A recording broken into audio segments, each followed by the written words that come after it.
inevitable in the gaming industry. Some handle it well, while others fail to ignite a new spark of innovation that complements the series. It becomes harder to carry out change when the game franchise you're aiming to adapt has a tight, straightforward vision like the Silent Hill series. Change becomes a balancing act of innovation and tradition. Silent Hill 4: The Room was developed to be a spin-off, and not part of the main canon. It ended up introducing a new take on Silent Hill's terrifying influence without ever having to visit the town itself, something that baffled traditional fans. And yet, many of their ideas worked, and produced a solid game worthy of the Silent Hill name. When change is taken too far, it can be met with dire consequences. Apparently, Silent Hill Origins was nearly turned into a dark comedy game inspired by the TV show Scrubs, only to be saved by the British team of Climax Studios, who stepped in and caught Origins before it fell into a hell much worse than Silent Hill itself. While the subsequent titles following the success of Silent Hill 1 through 3 aren't perfect, they brought forth ideas and plugged them into the franchise that needed a shift in a new direction to compete with the growing market. They built on existing characters, but also weren't afraid to go it alone.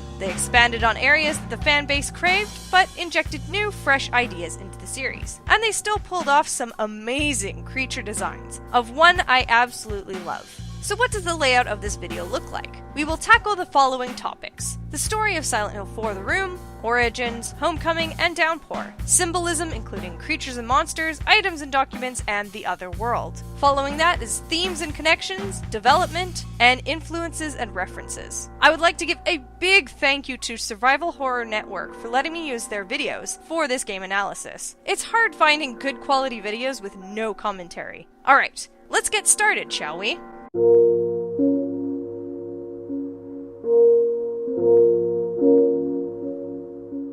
Henry Townsend has been living in South Ashfield at the South Ashfield Heights Apartments in room 302 for the past 2 years. There he has had a peaceful life until one day the door to his apartment is chained up and locked from the inside. He is trapped and cannot escape no matter how hard he tries, and it seems no one can hear him either. He spends 5 days experiencing nightmares and watching his concerned neighbors check on him, but to no avail. One day, however, a giant hole appears in his bathroom. Arming himself with a steel pipe, Henry goes through the hole and ends up in a subway. There he meets Cynthia, who thinks all of this weird shit is just a dream. This is my dream, and you don't even know my name.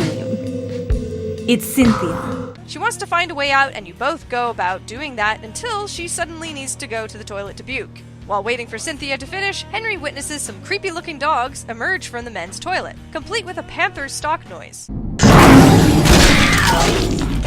After either fighting or avoiding the creatures, Henry checks in with Cynthia only to find her not in the bathroom, and instead finds a giant hole. Of course, he enters it and ends up back at his apartment on his bed, shaking off what he had just experienced as a dream. Henry goes through his apartment and notices a few oddities, such as his furniture being moved, writing on the wall, and a tiny hole where he can creep on his neighbor Eileen. Another thing to note is the handprints outside his apartment that Henry can see from the peephole on his door. With nothing else to do, Henry returns through the hole in his bathroom and ends up in the ladies' bathroom with a bloody mannequin that looks suspiciously like Cynthia. In the subway, there are more monsters and a giant writhing worm thing. Fun stuff. Later on, you encounter some creepy, unkillable ghosts while rescuing Cynthia from a subway car. You soon lose track of her after saving her and end up in a grim world of rust and ghosts. You hear Cynthia on the tannoy saying that she has found the exit. Henry, I found the exit. Come to the turnstile. Hurry! Hurry! It's him! He's coming! When you get to the turnstiles, as per her instruction, you find a dying Cynthia with a number carved into her chest. Henry wakes up in his apartment again, hears an ambulance siren, and slowly gets out of bed. He sees the ambulance near a subway entrance outside his apartment. Henry sees a giant billboard outside, and if he calls the number, is given a call from the other world.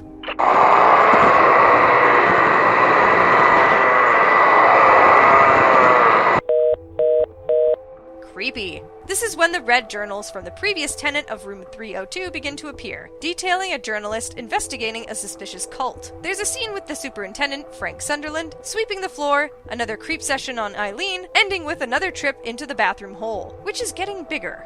The next random world is that of a forest. There are notes talking about Silent Hill, written by a man named Jasper Gine. Henry then comes across a stuttering man, Jasper, who is obsessed with a stone. He mentions a building where a cult that collects orphans and did things to them. They used to collect orphans and did things to him. Probably something to investigate. When you get there, the building sign reads, Silent Hill Smile Support Society Wish House. Such a happy cover name. You eventually come across a little boy who is extremely creepy looking. The stuttering man comes out of nowhere and loses his shit, scaring off the kid, as it should. When Henry returns to the wish house, there is a hole. Going through brings you back to the apartment, as usual. This time in the apartment, a worried Eileen checks up on Henry and talks to Richard, some asshole neighbor of yours. All the while, Henry is trying to get their attention, but fails. Frank Sunderland is summoned to check up on him, but cannot open the door even with his key. After a few portal hops, you eventually read a memo inside the wish house regarding Alessa Gillespie, the poor girl in Silent Hill 1 who was burned alive, and a holy scripture scrap. As Henry reads this, however, stuttering Jasper enters a locked door and begins to howl in pain as smoke leaves the room he entered. You then see Jasper on fire. The door locks, there's a number carved into his chest, and he dies exclaiming that he met the devil. Back in the lovely apartment, Henry wakes up to the news report on the radio talking about the death of a man in a forest near Silent Hill, and that it resembles the Walter Sullivan case 10 years prior. More apartment shenanigans happen, and Henry goes back to the bathroom hole and hears children's voices throughout this time.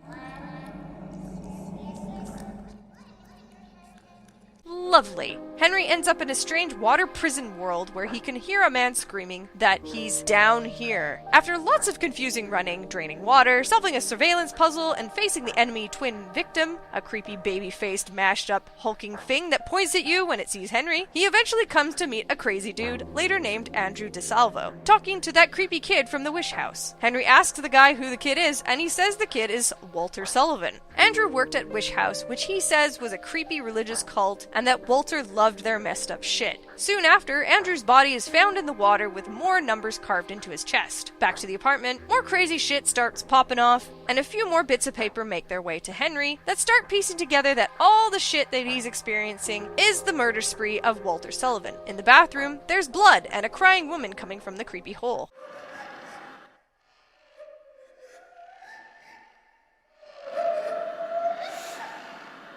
You can probably figure out what happens in the building world. You meet your asshole neighbor, Richard Braintree, who threatens the child Walter with a gun, and who Henry sees being electrocuted in a chair at the end of the level, with more numbers carved into the victim's body. As Richard dies, he says that the creepy child Walter is no kid, and that he's the 1121 guy, or victim 11 of Walter Sullivan's murders. Back in the apartment, the TV mentions Sullivan, and that he's dead, and can't be continuing these murders. Or could he? Next world from the growing bathroom hole is the apartment world, which reflects the South Ashfield Heights apartment in the other world. This is where Henry gets to interact with an adult Walter, cause it's obviously him. As suspected, Henry cannot go into room 302 in this world, so goddammit. At the end of it, you see Eileen Galvin with child Walter, with the sequence of numbers carved in her back, thanking the young child for intervening with adult Walter. She then passes out. Henry returns to his apartment and finds that the bathroom hole is sealed up. When in the laundry room, there are several indentations to key items that you've been collecting along the way. How convenient. Using them opens up a portal to the hospital world where Walter is digging through a woman's uterus. As Henry explores the hospital, packed with burping patients, he finds a detailed board that has been tracking the murders, the numbers in their bodies, and Henry finds out Eileen is still alive. Determined, he explores further and soon enough, after many horrifying rooms, he finds her asleep on a hospital bed. When she wakes up, she starts screaming, and as most people would do to calm someone down, he puts her in a chokehold. Not really, but it really looks like it. Henry explains his weird times, and she remembers what happened to her. Thus, the game's long escort part begins. Eileen and Henry talk about the previous tenant of 302, Joseph Schreiber, the journalist with the red notes, and his investigation into this weird shit. They decide to stick together and go to the deepest part of him, and to look for the ultimate truth. The game treads through all of the previous worlds, this time with Eileen. In the subway, you have monkeys that leap, sounding like panthers and growl like bears. But more importantly, there's Cynthia's ghost that haunts this area. The world then connects to the forest world, with Walter chasing after Henry as you explore. You come across child Walter, who says he's going to meet his mum. When questioned where his mum is, he says right where he was born. That's weird. As you solve puzzles in the forest, Jasper's flaming ghost comes to visit, just like Cynthia's did. Henry eventually comes across the book, The Descendant of the Holy Mother, The 21 Sacraments, which explains that 21 murders must take place in order for the mother to be reborn and the nation of sin shall be redeemed. It's basically what Walter is trying to do with his murdering. Next is the prison water world thing, where Andrew's ghost haunts. Then onto the building world, where Richard's burnt, twitching, teleporting ghost takes some swings at you. At the end of the building world, you fight the boss called the One Truth, a grotesque arrangement of wall men in picture frames that jostle around the room. Once you figure out the sneaky boss and take it down, you eventually get to room 302. Henry and Eileen enter and read a book detailing, in a kind of fairy tale kind of way, Walter Sullivan's story and how to defeat him, i.e., you need his umbilical cord, something that was mentioned in Sunderland's notebook that said he had it. Why? Don't ask. There's another book, The Crimson Tome, that tells you how to stop the 21 Sacraments by piercing the conjurer's flesh with 8 spears of void, darkness, gloom, despair, temptation, source, watchfulness, and chaos. In room 302's bedroom, there are crazy notes left behind by Joseph, who mentions something about breaking a wall. Joseph then makes an appearance and dumps all the plot info, if you, the player, hadn't figured it out already. When he was a little boy, he began to believe that my apartment was actually his birth mother. He decided to free her from the stains and corruption of this world. At the orphanage, he learned of the 21 Sacraments, the only way to purify her. He then performed the ceremony of the Holy Ascension and created this twisted world. Now, he could not be more than a human religion. But he did have but his progress was one dance.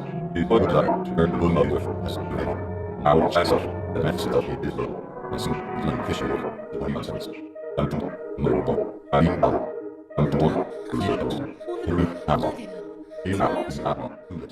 After taking the best named item of the game, the Pickaxe of Hope, you go back to the apartment and Henry breaks through the wall and witnesses the crucified corpse of Walter Sullivan behind it. On him are the keys needed to open the door and finally escape. Or not. Unfortunately, the other world is still present, taking on a wiggly minced meat look, with soft religious type music playing in the back as a woman makes sounds similar to giving birth.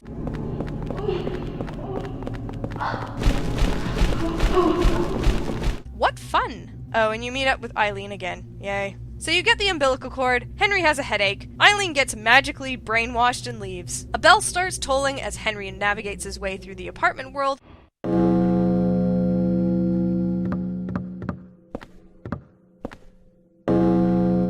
Coming to room 302, and entering a black hole thing where Walter Sullivan's body should have been. Here you confront the Conjurer, said to be Walter Sullivan's true form, as Eileen slowly walks towards a pit of death. Using the umbilical cord and gathering the many spears throughout the fighting ring, Henry Townsend stabs the creature and ends its life, killing Walter. And if you were nice to Eileen, you save her from certain death. Thanks.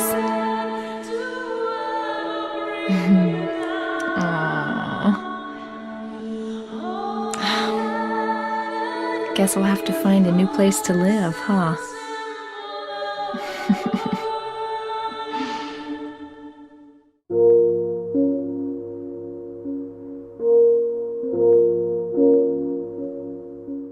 Origin starts off with the character Travis Grady, a truck driver with some emotional baggage. He's making a delivery to Brahms and is taking a road through Silent Hill. As he's driving, he sees a figure dart out in front of the truck and he slams on the brakes, stopping just shy of the figure. When he goes to check, a girl in a blue dress appears in his side mirror with the usual Silent Hill fog surrounding her. He then sees the same girl on the road who runs away from him. He pursues her and comes to a burning house. Before he has a chance to question the crazy lady outside, he hears a girl scream and goes in to save her. The poor girl is severely burned, lying in a sacrificial circle. Travis manages to exit the house and passes out to the noise of air and ambulance sirens playing. Travis wakes up on a bench in a street in a foggy town, Silent Hill. Worried about the girl, he looks at the map and points out where Alchemilla Hospital is, and makes his way over there. He meets Dr. Michael Kaufman from Silent Hill 1. When Travis asks about the burned girl, Kaufman says that they haven't received anyone new in a year. No new patients in the last day or so? Was she hurt? She was burned all over. Are you a relative? What did you say her name was? I don't know her name. I was the one who saved her from the fire. She must have been brought here. Is there another hospital?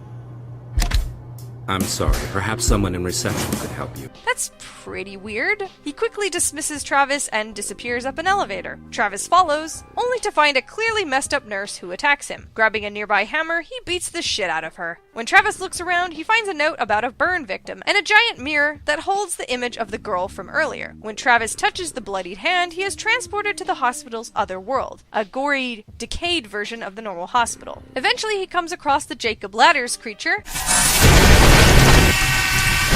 and upon defeating it, gives him a strange object known as the Flauros. When he picks it up, he sees the girl, hears the sirens, and passes out. When Travis comes to, he meets Lisa Garland, who is concerned about his well-being. She name-drops Alessa Gillespie as the burned girl, revealing that she died. They part ways, and to Travis's surprise, he finds the foggy town infested with the monsters he encountered earlier. As he passes the local butcher shop, he witnesses the giant monster known as the Butcher slaughter one of the nurse creatures in a brutal fashion.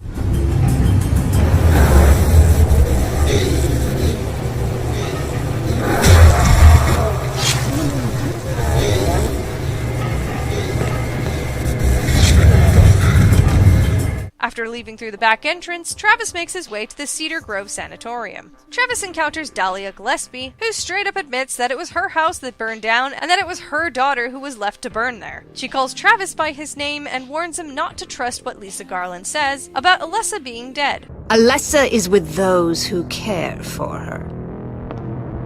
Do not trust her, Travis. She does not know what she is doing. How do you know my name? Hey, answer me! Memos and voice recordings around the sanatorium put together a story about a female patient being kept there, showing episodes of violence towards her husband and child. Several visits ended in violence, with her sedation. One note in particular highlights her fantasies about a mirror world, and her attempted attack on her son to take his life, with the patient seeming pretty proud about it. Later, there's a police report found on the same patient who attempted to gas her and her son to kill the devil child. The name Helen Grady is dropped, identifying the patient as Travis's mother. Upon entering his mother's cell, a scene plays out that starts with young Travis and shifts to present day, where he must fight the hideous creature that is now his mother. When she dies, he gets another one of those pyramid pieces, sees the girl, and passes out, and wakes up in the very dark central room of the sanatorium, confused as always. He finds a ticket to the Artaud Theater, hinting at his next location. When Travis gets to the theater, he finds Lisa Garland rambling on about wanting to be an actress, and then tries to seduce him. But it's all a ruse. The two of us, we could be so good together. See? I could be a star! Throughout the theater, a name keeps appearing: Caliban. Through notes, Travis also learns that Alessa used to visit the theater during rehearsals of the Shakespeare's play, The Tempest. It's specifically noted that the costume of Caliban frightened Alessa, and that she gave the actor a headache and nosebleed with her powers. Through the manipulating of props and set pieces, Travis discovers he can create different otherworlds when passing through the mirror. The final scene change shows the home of Caliban, which is now the twisted creature Alessa imagined him to be. After defeating him, another Flauros piece is obtained. The girl, as we can safely assume is Alessa, kicks Caliban's corpse, the sirens go off, and Travis loses consciousness again. When Travis awakes, there is a creature's corpse in the foyer of the theater. On its body is a key to the Riverside Motel, something Travis says he might have been to before. When he arrives there and opens the door to the motel room, a scene plays out where Travis and his father check into room 500. As you explore, you come to understand that Travis's father is slowly going mad, missing his wife, and questioning whether he can continue living. Every time I look in his eyes, I see you. It's not enough. I can't be there for him. There's too much pain in this world without you. That thing that stole your body, it had the right idea. There's another disturbing scene with the butcher cutting into a creature, but this time he catches on to Travis's presence and goes for him. Upon his defeat, Travis takes the butcher's weapon and slices into him one final time before leaving. Later on, Travis stumbles across Kaufman and Lisa in what seems to be a post-sex wrap-up. Lisa storms out, and Kaufman threatens Travis before pursuing her. Travis escapes with his handy mirror jumping, and finally finds the key to the room he and his father once stayed in while visiting Helen Grady. Upon opening the door, Travis finds the same scene he discovered when he was a child, his father hanging from a noose. The corpse of his father comes back to life to belittle him, and tell him it's time he faced up to what happened. We'll see you in heaven, son.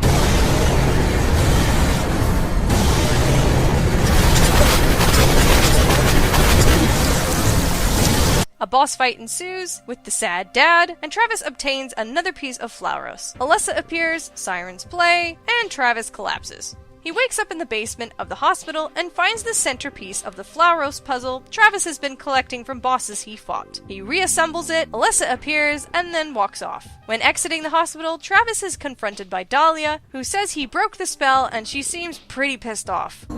She is free. I just want to end this. I thought that's what she wanted too. I want out. Can you help me? You want out? Ha ha! Far too late for that. Even with your misguided help, she can't stop us now. Dahlia mentions the ceremony will take place with Alessa, and that the birth of God will still happen. When Travis turns around, Alessa is seen on the steps of the hospital and proceeds to distort the world into the nightmarish otherworld that Travis has been experiencing. On a map of nowhere drawn by a child, there is a spot marked out for Travis to go, which is the Green Lion Antiques shop. Once there, Travis finds members of the Order performing the ritual on the burned Alessa. Travis is sedated with sleeping gas and ends up in a kind of otherworld where he battles a being from inside the Flauros object. Once defeated, Travis escapes, a beam of red light hits Alessa's body, and an infant appears on her, and the game ends. The canon ending shows Travis walking back to his truck after the nightmare. In his side mirror, he sees Alessa holding what is believed to be a baby Cheryl, who is later adopted by Harry Mason and his wife in Silent Hill 1.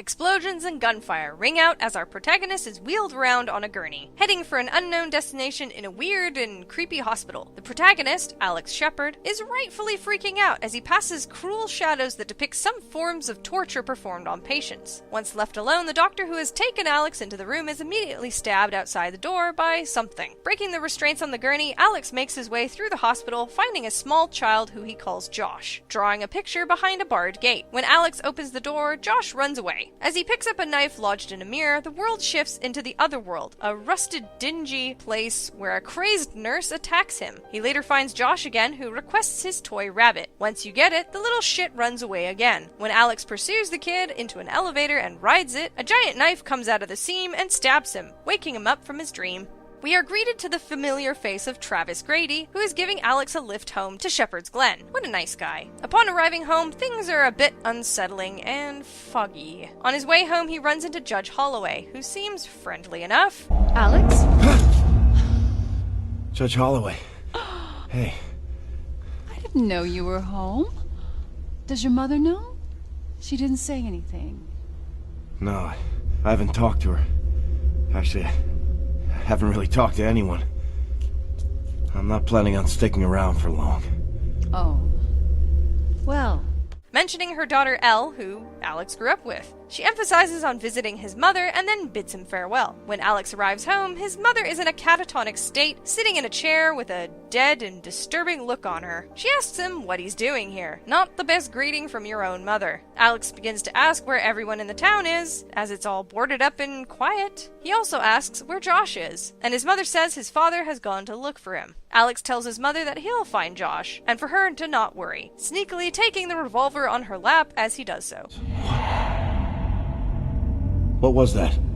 Some spoopy shit creeps Alex out, and his mother directs him to the basement. There, Alex finds a horrifying creature called the Lurker in the flooded basement. After dealing with the threat, he comes across the room in the basement where his father butchered animals and was promptly scolded as a child, and pushed out. After getting out of the basement, Alex goes through the graveyard, and on the other side, he finds his friend Elle furiously putting up posters and eating shit after falling off a chair. They share a warm moment and a hug, with a hint of bitterness that Alex had left without saying goodbye to her when he joined the army. Alex takes notice to the missing persons flyers Elle's putting up, and she explains that more and more people are disappearing every day. She gets a bit confrontational with Alex, but ends up handing him a walkie-talkie so they can keep in touch if she hears anything. During his search for Josh, Alex comes across a man named Curtis Ackers, who eventually talks to him once he gives Curtis the revolver that his mother had on her lap. He trades it for information, and Curtis says to ask the mayor, Sam Bartlett, who can be found digging graves. Curtis gives him a handgun, stating that he likes a fair trade. En route to the graveyard, Alex encounters a smoke-spewing creature, adding to the mounting numbers of enemies in the town. He goes to the Bartlett family tomb and finds a broken watch with the words "Forgive me" etched into it. This is when the sirens start to sound, and Alex blacks out.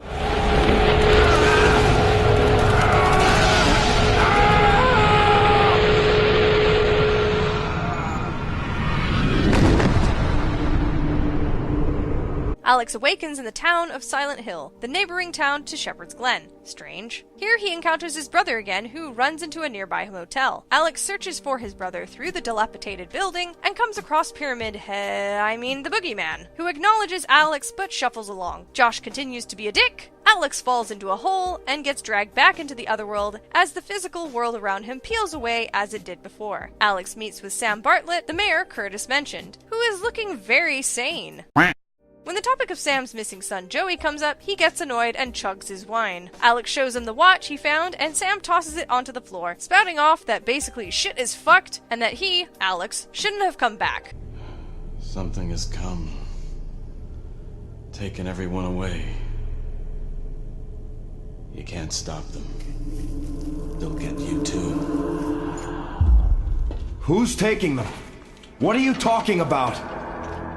The ground starts to quake and a giant meat sack is pulled from the ground. Sam is frightened and spouting off nonsense and is promptly crushed by the creature's hand. After the monster is defeated, it sinks back into the earth and disappears into a giant hole. Alex falls into the hole and awakens in a jail cell. The town deputy, James Wheeler, starts questioning him as to what the fuck is going on around town. Alex explains that a creature killed Sam Bartlett, and Wheeler is surprised to learn that Alex can see the creatures too. He lets him out and the two of them go through the police station. They get a call from Elle, who needs help, and on their way, Alex and Wheeler get separated. Alex gets to Elle in time, and they enter the sewers to escape the horde of creatures after them. In the sewer, it's time for Alex and Elle to get separated. Hooray! When Alex gets out, he gets a call from Wheeler instructing him to meet up and find a man named Dr. Martin Fitch. Alex finds him walking down the street holding a scalpel in his hand with blood on it. What do you want? Are you alright? Whose blood is that? What have you done? Stay away from me! He flees from Alex into the clinic, where a number of rooms holds a more than necessary amount of dolls. Upon examining the blue box on the desk, there is a creepy doll inside that quickly shifts into a broken, worn-out doll. The sirens sound and Alex is dragged back into the other world. Eventually, Alex locates Dr. Fitch, who is sat with a number of cuts all over his body. Dr. Fitch said he comes to this place because it is the only place where she listens to him. When Alex asks, "Who?" It is Scarlet, his daughter. He says she is here with him now. He rambles on about how he's forgotten to bring her present, that she loves dollies, and then when Alex gives the doll to Dr. Fitch, he stops harming himself and the doll comes to life. The wounds on his body start to spew uncontrollably and he collapses. The doll slips into the pool of blood and summons a doll-like creature who promptly bites off Dr. Fitch's head and fights Alex.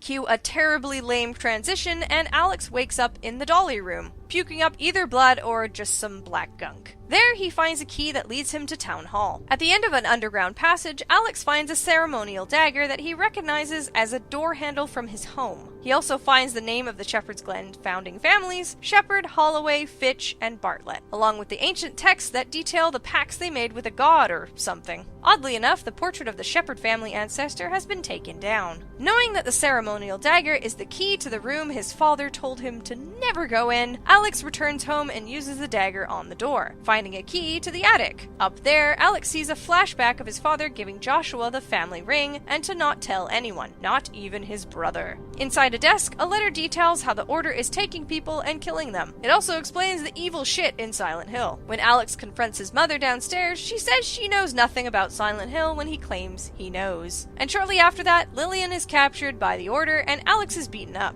The attackers that aren't restraining his mom try to leave, the house shifts into the other world and Alex gets back up. After solving puzzles regarding his family's questionable past, Alex escapes the house and meets up with Elle and Wheeler. There, Elle says her mom is gone along with everyone in town. Alex says they're in Silent Hill and they get there by boat. On the way there, however, members of the Order kidnapped Elle and Wheeler while Alex falls off the boat and washes onto the shores of Silent Hill. Alex is led to the Overlook Penitentiary, fights monsters and Order members, and finds Wheeler. Alex asks where Elle is, but he doesn't know, although he did hear them talking about a woman in the solitary confinement block. In the block, Alex doesn't find Elle, but he finds his mother instead, tied to a torture device. While Alex is trying to find a way to get her down, Lillian apologizes, saying that she and his father loved him, but they said they could only choose one. Save your breath. Let me go, Alex. I can't.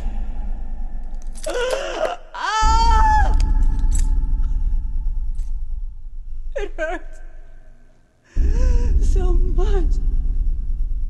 Make it stop. Alex has a choice to kill his mother before she's ripped apart, or not. After reuniting with Wheeler and going through the otherworld part of the prison looking for Elle, they find Judge Holloway strapped to a chair. Upon freeing her and handing the necklace with the pictures of Elle and her sister Nora inside, Judge Holloway states the necklace belonged to Nora and not her. Then something pulls Wheeler through a fleshy wall, emerging shortly after. Holy fuck!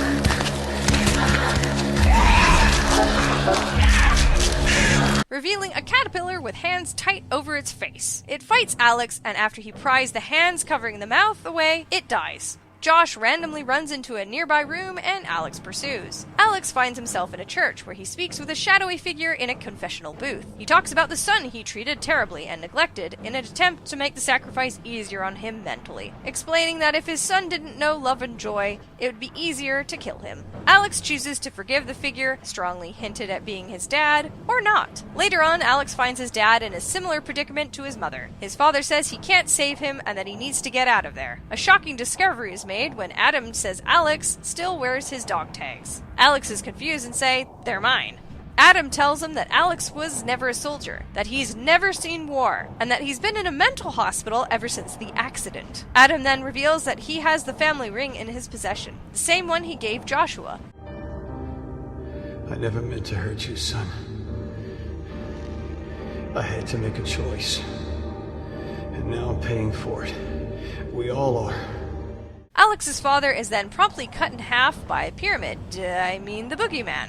Following the boogeyman incident, Alex disguises himself as a member of the Order, but is figured out and captured by Curtis, the scrap dealer. He awakes and finds Margaret Holloway sitting in the same room, surrounded by possible torture devices. She goes on to tell Alex the dark secrets of Shepherd's Glen, that the founding family used to live in Silent Hill but moved away. In doing so, they feared the upset of the god of the Order and made a pact with the god to keep them safe. This protection came in the form of human sacrifices, the children of the founding families to be exact. All of the families succeeded except Alex's family, the Shepherd family. Because of his dad's fuck-up, the pact was broken. The other sacrifices were in vain, and they were all cursed for it. Margaret went a bit nuts and started killing many rather than a few. Curtis arrives and picks up a circular saw, having been ordered to torture Elle, while Margaret stays to do the same to Alex, picking up the drill. During the torture, Alex breaks the restraints and grapples with Margaret, embedding the drill into her head.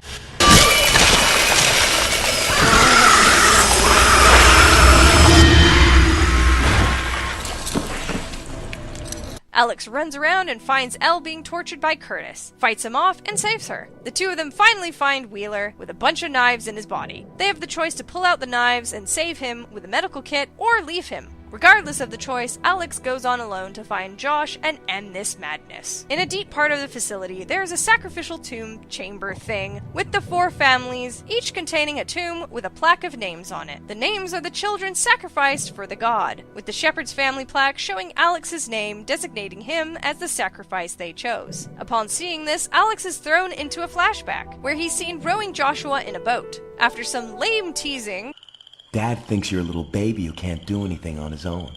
Josh shows Alex the family ring, the thing he wasn't supposed to show never ever. Some light shenanigans happen, which turn pretty dark pretty damn fast, as Josh tugs on the necklace chain, knocks himself out, and drowned in the lake they were on. This causes Alex to fall into a mental shock, and then he's quietly shipped off to the mental hospital, being passed off as having enrolled in the army. When Alex comes to, he faces off with Amnion, the boss representing his brother, a spider-like monster with a central pregnant figure in the middle. Upon defeating the monster, Alex cuts into the pregnant body of the monster and releases Josh's body. Realizing what he had done in the past, Alex laments and apologizes to Joshua for what he did. The ending is dependent on the key player choices in the game, with the best ending resulting in Alex and Elle reuniting. Elle, you're okay. Yeah, I think so. Oh.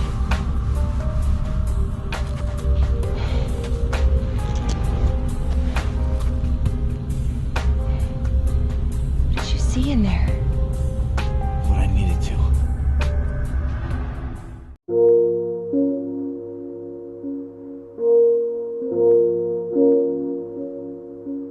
Murphy Pendleton is a convicted prisoner at the Royal State Prison. He stole a police car and drove it around, and it may have been to get into prison and closer to a man named Patrick Napier. After striking up a deal with George Sewell, one of the officers at the prison, he manages to secretly get Murphy and Patrick together so that Murph can beat the shit out of him and kill him. The game cuts to Murphy getting transferred to the Wayside Maximum Security Penitentiary. Anne-Marie Cunningham seems to have an interest in Murphy and accompanies him and his fellow inmates on the transport bus. As they pass just outside Silent Hill, the road ends randomly, forcing the driver to turn sharply, but ends up sending the bus off the side of a cliff.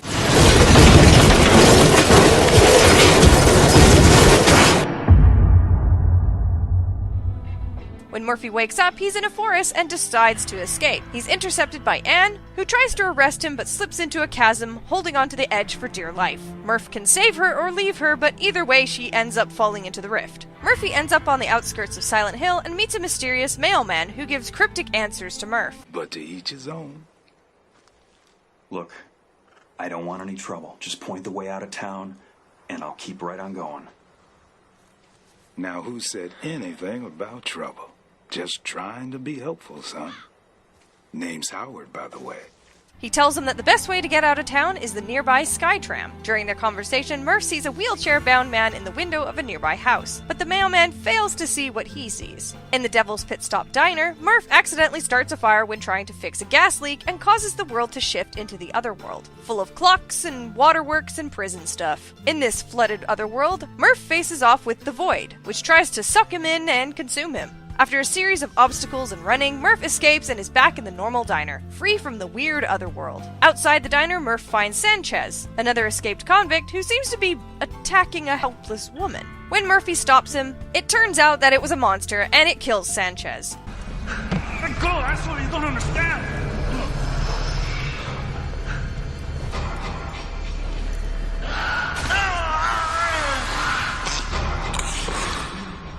Way to go, Murph! He finds some clothes to change into and finds a key and a cop badge with a black stripe over it, signaling that the owner is dead. Murphy takes the Skytram and meets a troubled man named J.P. Sater, a former tour guide of the Devil's Gorge. He mentions a train that can take Murph into the town that's in the nearby caverns. In the caverns, you find notes about J.P. Sater, who was involved in a tragedy where 8 children were killed, with reports saying that the train guy was drunk. About halfway through, on a balcony, Murphy meets Sator again, who is standing on the edge, and he's a bit crazy, blaming the newspapers about the accident that he didn't murder anyone. Sator questions Murphy's secrets, which he denies he has, that he would never hurt children. In the end, Sator jumps. Resuming the cavern crawl, Murph gets to the end where a railcar amusement ride type thing exists. Things get a bit trippy and creepy, as Silent Hill does, and it ends with a giant face that sends him backwards and derails the cart. Join the ride, Murphy.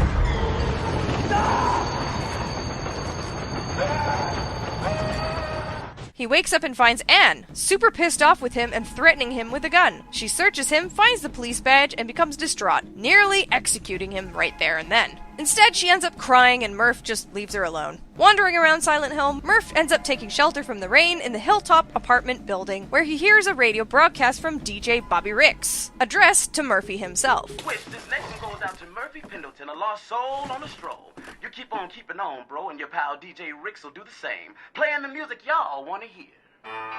He goes searching for the DJ, runs into the mailman, and asks for directions. Murphy gets to the Centennial building where the DJ resides. As Murph approaches the building, there are his parole papers tacked to the door. He has a flashback from when he was at the Riel State Prison. In it, Murph and Sewell are discussing the setup with Napier when another officer interrupts them. Murph addresses the other man as Officer Coleridge, who warns him about Sewell being a dickface. Coleridge seems to be looking out for Murph, working on his parole papers and whatnot. He's a good man. He info drops Murphy's reason for being in prison, a 10-hour car chase with a stolen police vehicle. Coleridge questions why a man with no prior convictions would do something so idiotic. Murphy simply says it was a way to escape from the world for a while. Going through the building, finding a UV light, following some trails, looking at slides, having more flashbacks with Sewell being a dick, Murphy finally makes contact with DJ Ricks. He plays dumb, denying ever knowing him, and never saying his name on the radio. Murph gets pissed and then Ricks clicks in, trying to keep him quiet so they both don't get into trouble.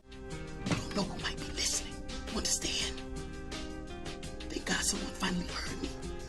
I can't even tell you how long it's been, just spinning record after record after record, hoping someone... What the hell's going on here, Ricks? What is this place?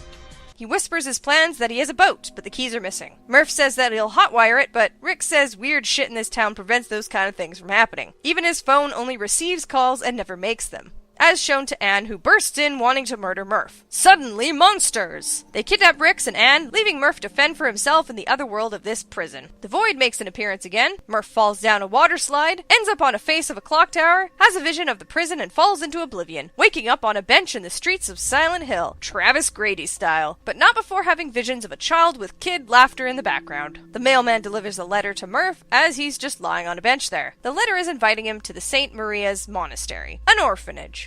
Murphy initially refuses it, but the mailman says, it doesn't matter what you want. Murph begrudgingly accepts the invite and goes to the old orphanage. When he knocks on the door, a sister answers it. When he explains his letter, she seems to know who he is and that they were expecting him. She also notes that he was the only family they could locate. This confuses Murph, but the sister insists that she is correct and instructs him to meet her in the morgue. Great! In the monastery, Murph meets a boy who thinks Murph is the boogeyman. He has to gain the child's trust by finding out what the poem is to repel the boogeyman. During his search, he recreates a scene at a small theater in the orphanage, drawing him into a contained otherworld where he must explore a rainy forest, find a cabin, and find the last two fragments of the poem. When he goes back to the kid with the poem, the boogeyman manifests and Murph desperately recites the poem while kicking at the door, separating him and the kid. This triggers a flashback to when his son was found dead, having drowned in a lake a few years prior to the game starting. When Murph comes to, the boogeyman shushes him and drops the boy who looks like Charlie. The other door opens and a girl screams at the sight, running away from Murph and towards where the boogeyman went. And Murph sounds about as annoyed as I was. Oh, shit. The world soon shifts suddenly to the other world where Murph chases the dumb girl. It's here you run into the Void and eventually the boogeyman. After going through some strange areas, Murph gets back to the sister who reveals his son's body as the boogeyman and asks Murph to sign and take it away. He furiously denies that the body is his son, saying that the boogeyman is a murderer, to which the sister replies, well, yes, I suppose that runs in the family. The sister gives the whole you need to face some dark shit talk. Everything spiraled out of control. It was my fault. I just want my life back.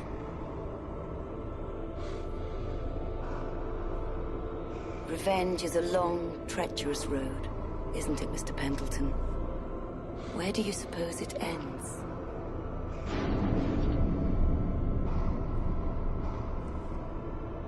Murphy wakes up at a foggy lake scene with the voice of a child asking for his dad and to help him. When he gets to the edge of the lake, the boogeyman appears. Murph defeats him by taking his hammer and finishing him off. He returns to the morgue and sees the boogeyman's face flicker from Murph's to Napier's face. Charlie appears and is happy the boogeyman is dead. Murph is disheartened and says he cannot bring him back, but Charlie seems alright with this. After the body disappears, Murph gets the boat key DJ Ricks had mentioned. On the boat, Anne appears aiming her gun at Murph, again, and tells him to return to Silent Hill. She says the town won't let them leave until they finish their business back in Silent Hill. It shows her things. Murph doesn't want to go back and tells Anne to shoot him if she wants to return. And she does. Cue a flashback to the shithead Sewell, who wants to claim his favor for arranging Napier and Murph to meet. He arranges for another monster to be offed by Murph. When Murphy awakens, he's in a prison cell at Overlook Penitentiary, with a wheelchair-bound man sitting outside the cell. He doesn't look so good. After getting through the prison and arriving at the showers, Murph finds 4 police markers that make up a murder scene. 1 is a pool of blood, 2 is a shank, 3 is a police badge, and 4 is an evidence bag. Sewell's voice plays in the background, replaying what he said in the flashback. How's it going, Murph? Heard you're gonna be leaving us soon. You weren't thinking of leaving before you paid back my favor, were you? Hey, who's there? Murph eventually comes across a body bag that disappears and transforms the area into the other world, complete with the void chasing him. As he works his way through the prison otherworld, there is eventually a scale of justice where Murph must place the shank, evidence bag, and the police badge to open the doors. Inside is a giant version of the wheelchair man from before. After finishing off the boss, Anne appears with gun in hand, accusing Murph of murder, saying the wheelchair man was a good man. Confused, Murph tries to justify himself, only for the corpse to change to Officer Coleridge. In a flashback, it's revealed that Sewell's target for Murph was to kill Coleridge. Murph doesn't agree with the arrangement, but Sewell appears and goads him into killing Coleridge. Depending on the decisions made throughout the game, Murph either obeys or refuses. Anne goes on to talk about her father, Officer Coleridge, saying that he suffered after the attack and that he was in a vegetative state. She accuses Murph of ruining her father's life, and when he tries to defend himself, his appearance shifts to that of the boogeyman. Anne eventually shoots Murph, which triggers a fight where he is the boogeyman. He has a choice to kill or spare her, and if you show mercy, it is revealed that Murph refused to kill Officer Coleridge and that Sewell did the deed. He also details how he killed Napier, since Murph never had the guts to do that either. The murder is pinned on Murph, and Anne learns the truth. In the end, Murphy and Anne return to the normal world and part ways.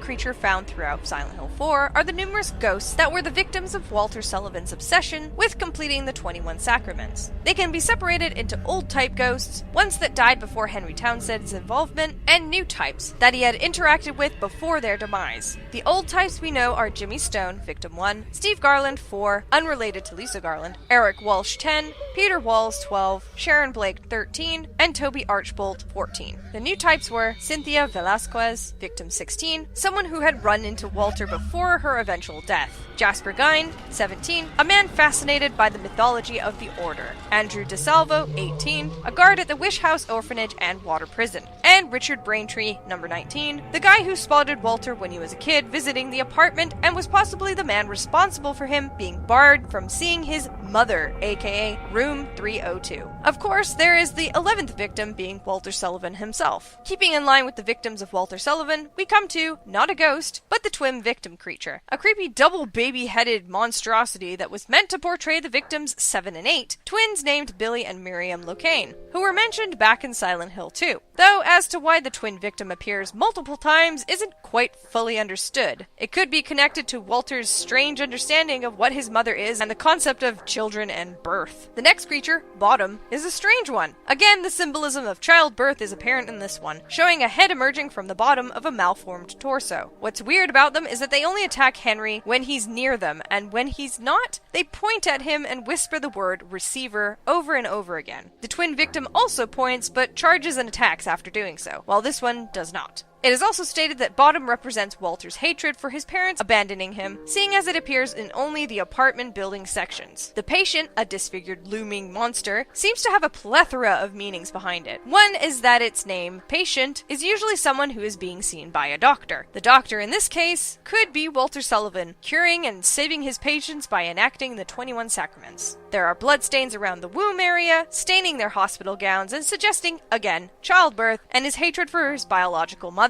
who left him at birth in room 302. The patients all seem to be female, highlighting a hatred towards women from Walter, as when Henry awakes in the hospital for the first time, you see Walter disemboweling one. If that's not enough, there's also the mangled bodies that are suspended throughout the spiral staircase that show a number of torturous wounds, such as spikes in their stomach or womb area, or being hung by their nipples. A bit of bonus information is the fact that the face and hair on the patient strongly resembles Claudia Wolf's. Whether it means that Walter knew Claudia at some point, that maybe he was disappointed in her failure of bringing God to the world, no one really knows. It could also be as simple as a team borrowing resources from the other team, as both Silent Hill 3 and 4 were made simultaneously. One thing that bugged me about this creature, and it was... you hit it, and it burps, taking away any possible feeling of dread or fear and replacing it with laughter. Something a Silent Hill game shouldn't do, save for the alien joke endings. Yes, I know the purpose of the burp was apparently gas leaving their lungs, but couldn't they have picked something a bit more appropriate? Now that we know what Walter thinks of women, what about men? Well, meet the Gumhead, an ape-like humanoid that has jacked muscles and appears quite large and intimidating, especially since they usually appear in groups. The Gumheads come across as stupid beasts that abuse those who are weaker, something Walter had experiences with Richard Braintree, who would scare off the weird kid that would linger outside room 302. It could also represent Andrew DeSalvo, the guard at the Wish House orphanage, where he would hit and abuse the kids there. The Gumheads can also represent society or humanity as a whole in Walter's eyes, dumb apes who fight, steal, as they can actually swipe items from Henry, and that they all look the same. The cancerous tumors riddled all over the Gumhead's body may also symbolize Walter's view as humanity as a cancer or disease. Like the patient, there's something I would like to add that takes away from the whole experience, and again, that is the sound design for the Gumhead here.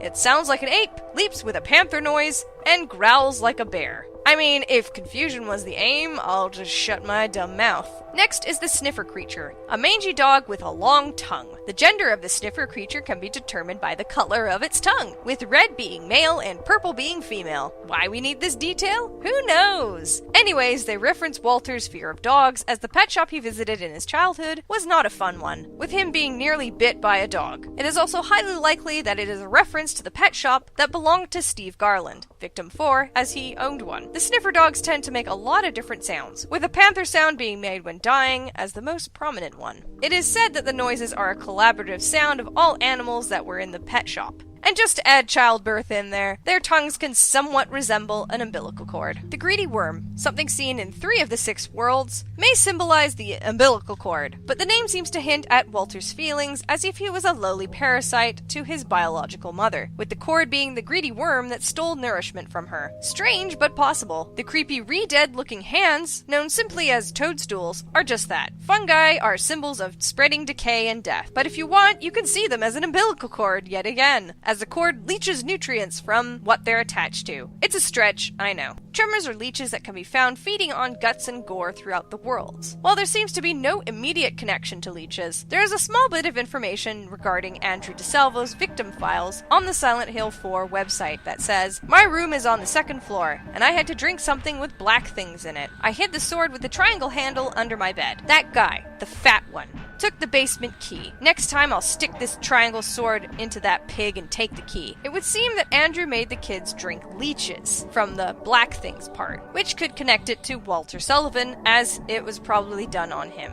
Hummers, also known as the most annoying kind of enemies in survival horror games, are giant flying creatures that swarm Henry and attack him. They look like hummingbirds mixed with bats, and could symbolize the possible hatred towards annoying flying pests that Walter Sullivan had most likely experienced as a child, seeing as he grew up in the forested area of the Silent Hill Woods, in the Wish House orphanage, and the water prison where he was later imprisoned. Not to mention the likely insects that would swarm the dead bodies of his victims. The Wallman could symbolize a sense of claustrophobia and confinement, as Walter was not allowed outside the orphanage in his early years, and then he was later imprisoned and monitored through his cell at the water prison. Seeing as the monster can knock Henry quite far away, it could also represent the people pushing him away from room 302, keeping Walter away from his mother. Similar in look to the Wallman, the boss, the One Truth, is a series of shutters with the Wallman body in it. When it is defeated, the player is rewarded with the truth about Walter from Joseph Schreiber, the journalist who used to live in room 302. The twisted appearance can reflect the deranged truths that the Order spread and its warped teachings. The name of the monster can also represent real-world religions, with many vying that their teachings hold the one truth, and closing off other forms of thinking, much like the dropping of shutters that the creature is mounted on. The final boss of the game is called the Conjurer. It is a huge humanoid creature with stretched gray flesh that doesn't quite form to its body, something that can be seen as a problematically developed fetus. It is suspended by chains and tubes, again with the umbilical cord theme. The creature represents Walter's soul, as well as being his desires and his current state. The Conjurer is found deep within the otherworld of room 302,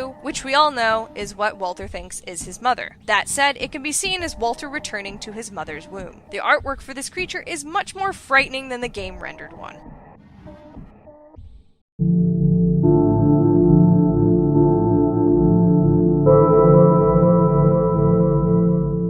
The spears of the Holy Mother are the ones that pierce the Conjurer to stop the ritual of the 21 Sacraments. It's been noted that they look similar to the Spear of Longinus from Evangelion. There is also the Lance of Longinus, which was the spear that pierced Jesus Christ as he hung on the cross. The various placards you collect to make a portal in Henry's laundry room all have different symbols representing their title, sometimes. Chaos is an abstract visual of chaos. The Watchfulness one has an eye. Temptation has what looks like a naked belly dancer on it, but the last one's Source reads that it shows a baby and says Source. While I had to dig for a decent shot of seeing the placard, it does indeed have a baby on it. The baby could mean the source of new life, or the source of Walter's anger, being left behind in room 302 as a baby. The Sword of Obedience is a unique item in Silent Hill 4, which pins down ghosts and prevents them from haunting you. Useful for those hard-hitting, annoying ones. Richard Braintree.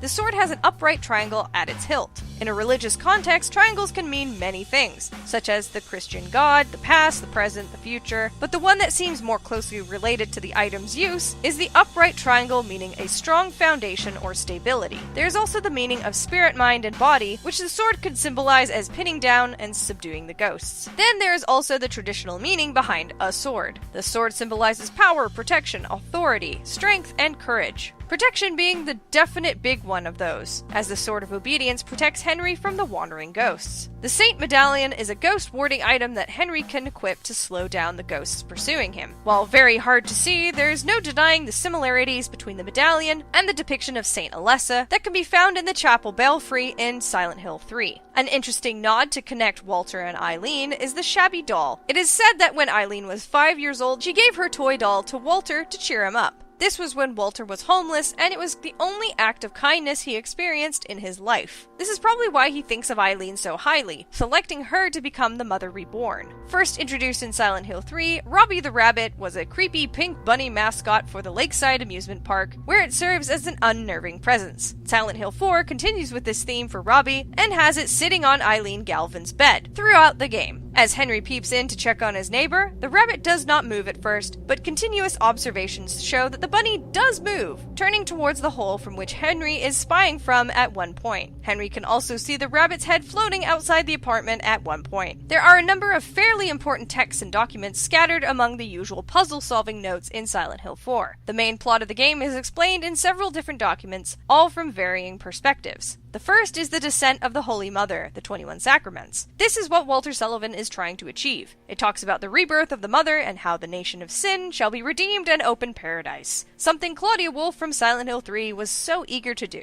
It goes, "The first sign, and God said, At the time of fullness, cleanse the world with my rage. Gather forth the white oil, the black cup, and the blood of the 10 sinners. Prepare for the ritual of the Holy Assumption. The second sign, and God said, offer the blood of the 10 sinners and the white oil. This is Walter performing the 10 murders and gathering the items that will allow him to become a ghost in the other world. The white oil is the white chrism, a blessed item from the order that is found in Silent Hill 2's Born from a Wish and Letter from Silent Heaven. Be then released from the bonds of the flesh and gain the power of heaven. From the darkness and void bring forth gloom, and gird thyself with despair for the giver of wisdom. This part details Walter gaining his form in the other world and his continued killings, with Despair being known as Joseph Schreiber, the journalist who used to live in room 302. The third sign, and God said, return to the source through sin's temptation. Under the watchful eye of the demon, wander alone in the formless chaos. Only then will the 4 atonements be in alignment. This section is where the game of Silent Hill 4 starts. The source was Jasper Gine, temptation was Cynthia Velasquez, watchful was Andrew DeSalvo, and chaos was Richard Braintree.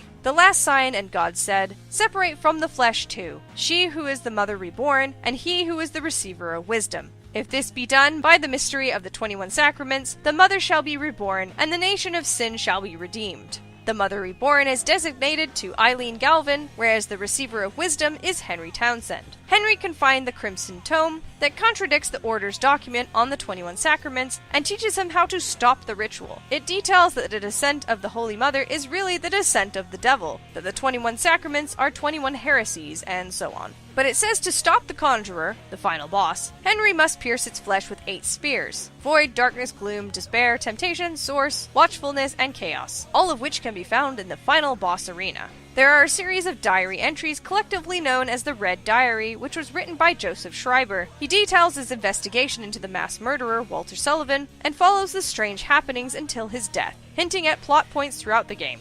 The second to last entry details every number in the 21 Sacraments with no name assigned. And the last entry seems to belong to Joseph, who is slowly losing his mind and mentions that the authorities located the 14th body. On the previous list, he is number 15, so it's pretty obvious what happens after that entry. Lastly, there's an old picture book that can be found in the Room 302 of the Past section. This entry serves as a loose connection to the previous 3 games, giving the player a kind of fairy tale story to read, detailing Walter Sullivan's childhood. There was once a baby and a mother, who were connected by a magical cord. But one day the cord was cut and the mother went to sleep. The baby was left all alone. But the baby made lots of friends at Wish House, and everyone was very nice to him. The baby was happy. His friends told him how to wake up his mother, so the baby went right away to go and wake her up. But the mother wouldn't wake up. No matter how hard he tried, she wouldn't wake up.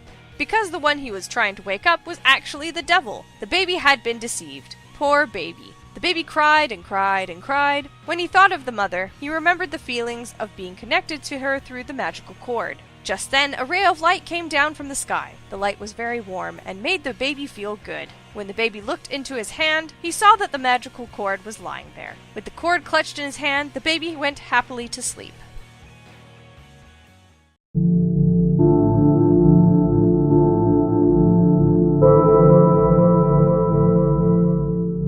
In Silent Hill 4, the other world has many worlds, all of which are connected to Walter Sullivan in one way or another. First is the subway, where Walter probably frequented often to get around town, to visit his mother, or to eventually sleep and beg while homeless. It is here he murders Cynthia, who is his 16th victim. Next is the forest, where the Wish House orphanage is said to have been, just outside Silent Hill. It was here that Walter spent his childhood and learned of the 21 Sacraments to usher in paradise and give him a way to meet his mother. It is also the place where he was subjugated to abuse by the hands of Andrew DeSalvo. In the forest world, Walter murders Jasper Gine, an Order enthusiast looking for teachings of the Order and the cult. Next in the world hopping is the water prison, the place where Walter was imprisoned and later died. The abuse continued from Andrew DeSalvo as he was also a guard at the prison as well as the orphanage. The water prison is where he met his end, becoming Walter's 18th victim. The building world is that of Ashfield, the town where Silent Hill 4 takes place in. Walter could be familiar with the town, having traveled to and from Ashfield while he was young in order to view Room 302, aka his mother, before being shooed away and scared off by residents, mainly Richard Braintree, who is found wandering the twisted mess of buildings. In the end, Richard is electrocuted by Walter and haunts the area in the game, as well as the pet shop owner who Walter murdered in the early mass murdering spree before his death in the real world. The apartment world is the otherworld to the South Ashfield Heights apartment block. It was no doubt going to have its own otherworld, seeing as it is the main obsession of Walter Sullivan. The hospital world is perhaps not as strongly connected to Walter, though it is known that when he was discovered as a baby, he was transferred to St. Jerome Hospital. Part 2 of the game forces Henry to go back through all of the other worlds, with a spiral staircase connecting all of them until the very end, when Henry must fight the final boss. The staircase itself can represent a load of different things, such as Walter Sullivan's inner mind, his dark intentions, his life spiraling out of control, the descent into his psyche, or like a long continuous umbilical cord connecting everything that makes up Walter. It should also be noted that the further you go down, the darker the staircases become.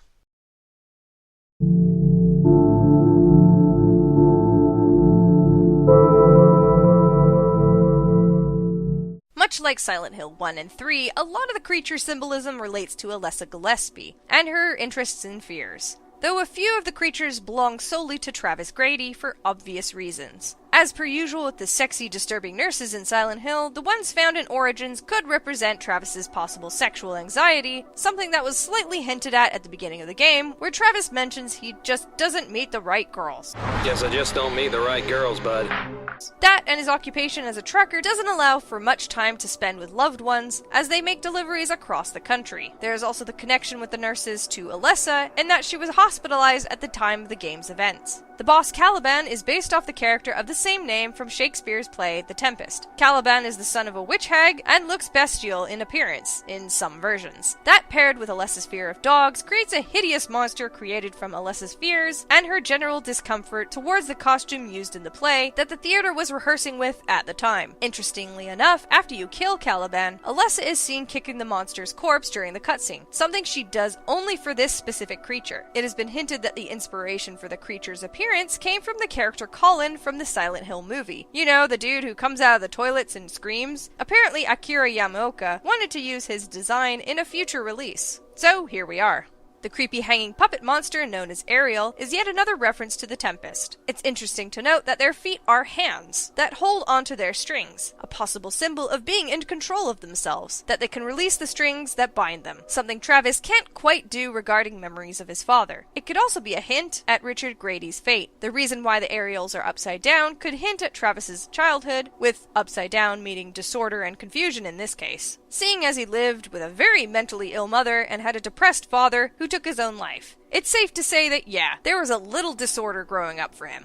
Remember the larval stalkers in Silent Hill 1, the tiny ghost children that ran around Harry? Well, the Remnant is an adult version of that and can deal some heavy damage if you're not careful. This creature represents how Travis sees himself, a shadow with no defining features, someone with no connections except to himself. This is made clear when he tries to use a payphone, saying that whether or not he has any change, he doesn't have a single person to call for help. The Remnant also has a restraint on it that is distinctly visible, something that could represent Travis's mental issues, and that they're the only thing people see when they talk to him, as seen in the introduction of the game.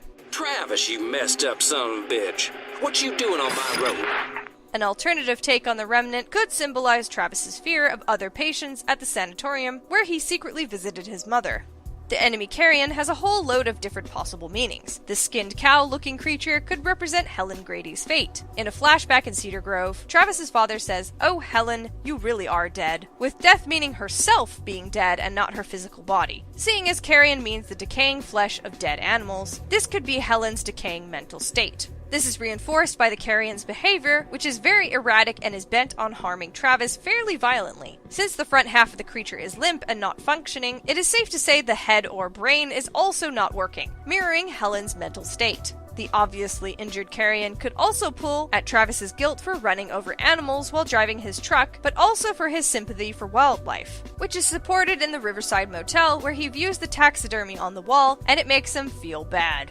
Straitjackets are fairly self-explanatory in their symbolism. They could represent Travis and his mental issues, his mother when she was admitted to Cedar Grove, or it could also hint at Travis's sexual deprivation. The monster tries to wrap around Travis's legs and sometimes bends over backwards, which could suggest sex, or at least the desire for the act.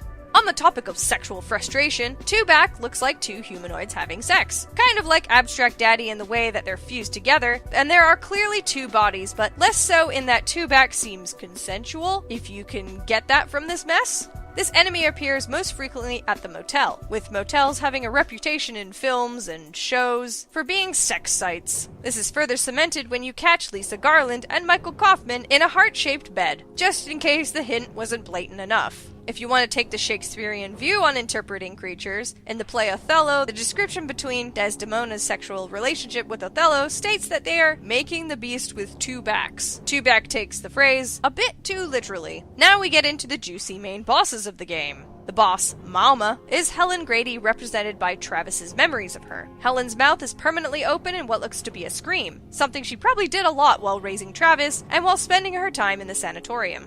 She is in a gibbet, a type of torture device that suspended convicted criminals in a cage and left them to die of exposure. This reflects on Helen's own crimes where she tried to kill Travis. The gibbet itself is an unusual shape, taking the form of a church bell, possibly hinting at the Order's influence over her. Her attack where she exhales poisonous gas represents the time where she used natural gas to try and kill herself with Travis. On to Dad, or Sad Daddy as the creature is called. Richard Grady influences this monster's form, transforming into it after Travis faces the memory of finding his dad hanging. The fleshy blob hangs from the ceiling, a nod to his method of suicide, and has two sets of legs beside him on either side, possibly representing Travis and his mother. There are tentacles that come from the ceiling and attempt to choke Travis, another nod to Richard's demise. The Butcher is seen as this game's Pyramid Head or Boogeyman or whatever you want to call it. A powerful enemy that you spot throughout the game, eventually duking it out until Travis stands victorious. The Butcher itself represents cruelty and sacrifice, which is shown throughout your fateful encounters, where he's seen doing what his job description says, butchering creatures. In the bad ending of the game, it is strongly hinted that Travis is a butcher himself, representing his inner rage and pent-up anger. Helen Grady tried to kill Travis because the people in the mirror told her to kill the devil child. This may not have been just her crazy ramblings, but her seeing the truth of what her son was destined to become in this ending. Another interesting fact is that Travis has no problem holding the Great Cleaver weapon that the Butcher carries, which could be a subtle wink or a developer oversight. Finally, we come to the endgame boss, Alessa's Dream, and as usual, it holds many different interpretations. If you asked a 7-year-old girl to draw a demon, it would probably look something like this: a red-fleshed creature with horns, hooves, and an evil-looking face.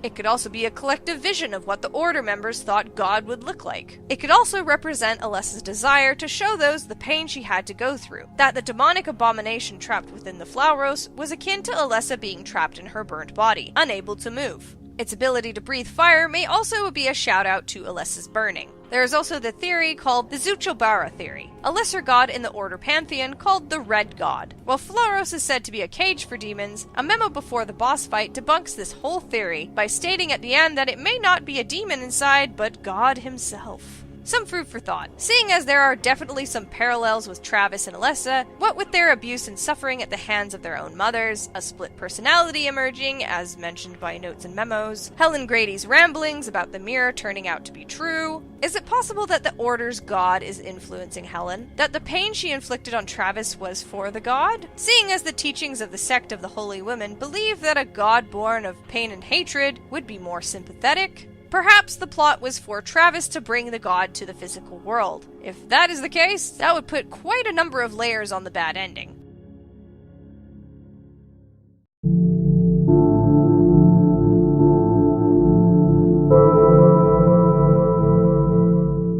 The central item in Origins is the Flauros, the pyramid-shaped object that is said to trap a demon inside it, or house a god. In a note found in the game, it describes the origins of the item and its ambiguous uses. The device is first mentioned in the poetry of Chang Qian, an advisor to the members of the early Han dynasty. In one of his tracts, Chang Qian jokes that he trapped a demon inside a 3-sided box. When Chang Qian died in a terrible fire at the Imperial Palace in 115 BC, the device appeared lost. It was later rumored to be in possession of Lutheran monk M.G. Lewis, who in 1796 spoke of its ability to control and amplify thought. It was Lewis who linked it not to a demon, but to God himself, claiming it was a weapon left by angels as a force for good. The Flauros was used by Dahlia to amplify Alessa's psychic abilities, possibly to help the ritual to birth the cult's god, and later using it to contain her powers. Dahlia then separated the device into 5 pieces called Past, Present, Future, Truth, and Falsehood. This is a direct reference to the demon Flauros, Pharaohs, also known as Haures, and Flavros, who was a high-ranking demon in the hierarchy of Hell. In the occult work Lesser Keys of Solomon, also known as the Lemmageddon, Flavros appears in the book and is said to be a demon that gives true answers of all things past, present, and future, but he must be first commanded to enter a magic triangle, for if not, he will lie, deceive the conjurer, and beguile him in other business. But if he enters the triangle, he will answer truly. In Silent Hill 1, the Flavros is given to Harry by Dahlia, claiming it is a cage of peace, and claims it can counteract the wrath of the underworld. The lying bitch. The Jocasta artifact found in Cedar Grove is used to gain access to the female seclusion wing at the sanatorium where Travis eventually fights Mama. Jocasta was the mother of Oedipus, a Greek figure who infamously killed his father accidentally, and then decided to marry his mother, as you do. The strange story can mirror that of Travis and his parents' relationship, in that his father died, and that Travis was very attached to his mother as a child. Lastly, the note called An Id Torn in Two at the Artaud Theater Otherworld. It mentions the disorder of a split personality and how it can happen. Throughout these case studies, we see the victim's brain struggling to cope with the conflict caused by abuse at the hands of a loved one. In many of the cases, the abused child's self appears to split in two. One personality continues to love the abuser and seek their approval. The other personality contains all the rage and anger of the abuse, and in many ways becomes a mirror of the abuser, seeking to inflict its pain on others. Sadly, it is often this self that becomes dominant. Seeing as this describes Travis's childhood, it is strongly hinted that he has a split personality. This is made abundantly clear with the bad ending, where he dons a butcher's mask and assumes the role of the cruel butcher, a figure of anger and rage. Adding to Travis's inner being, there may be evidence that he had been on a killing spree before the game, and yet still mentally shields himself from his crimes. This makes him a perfect subject for brainwashing into the cult. This would mean that the various cause of death photos found of naked women who have different means of death scattered throughout Riverside Motel may have all been committed by Travis.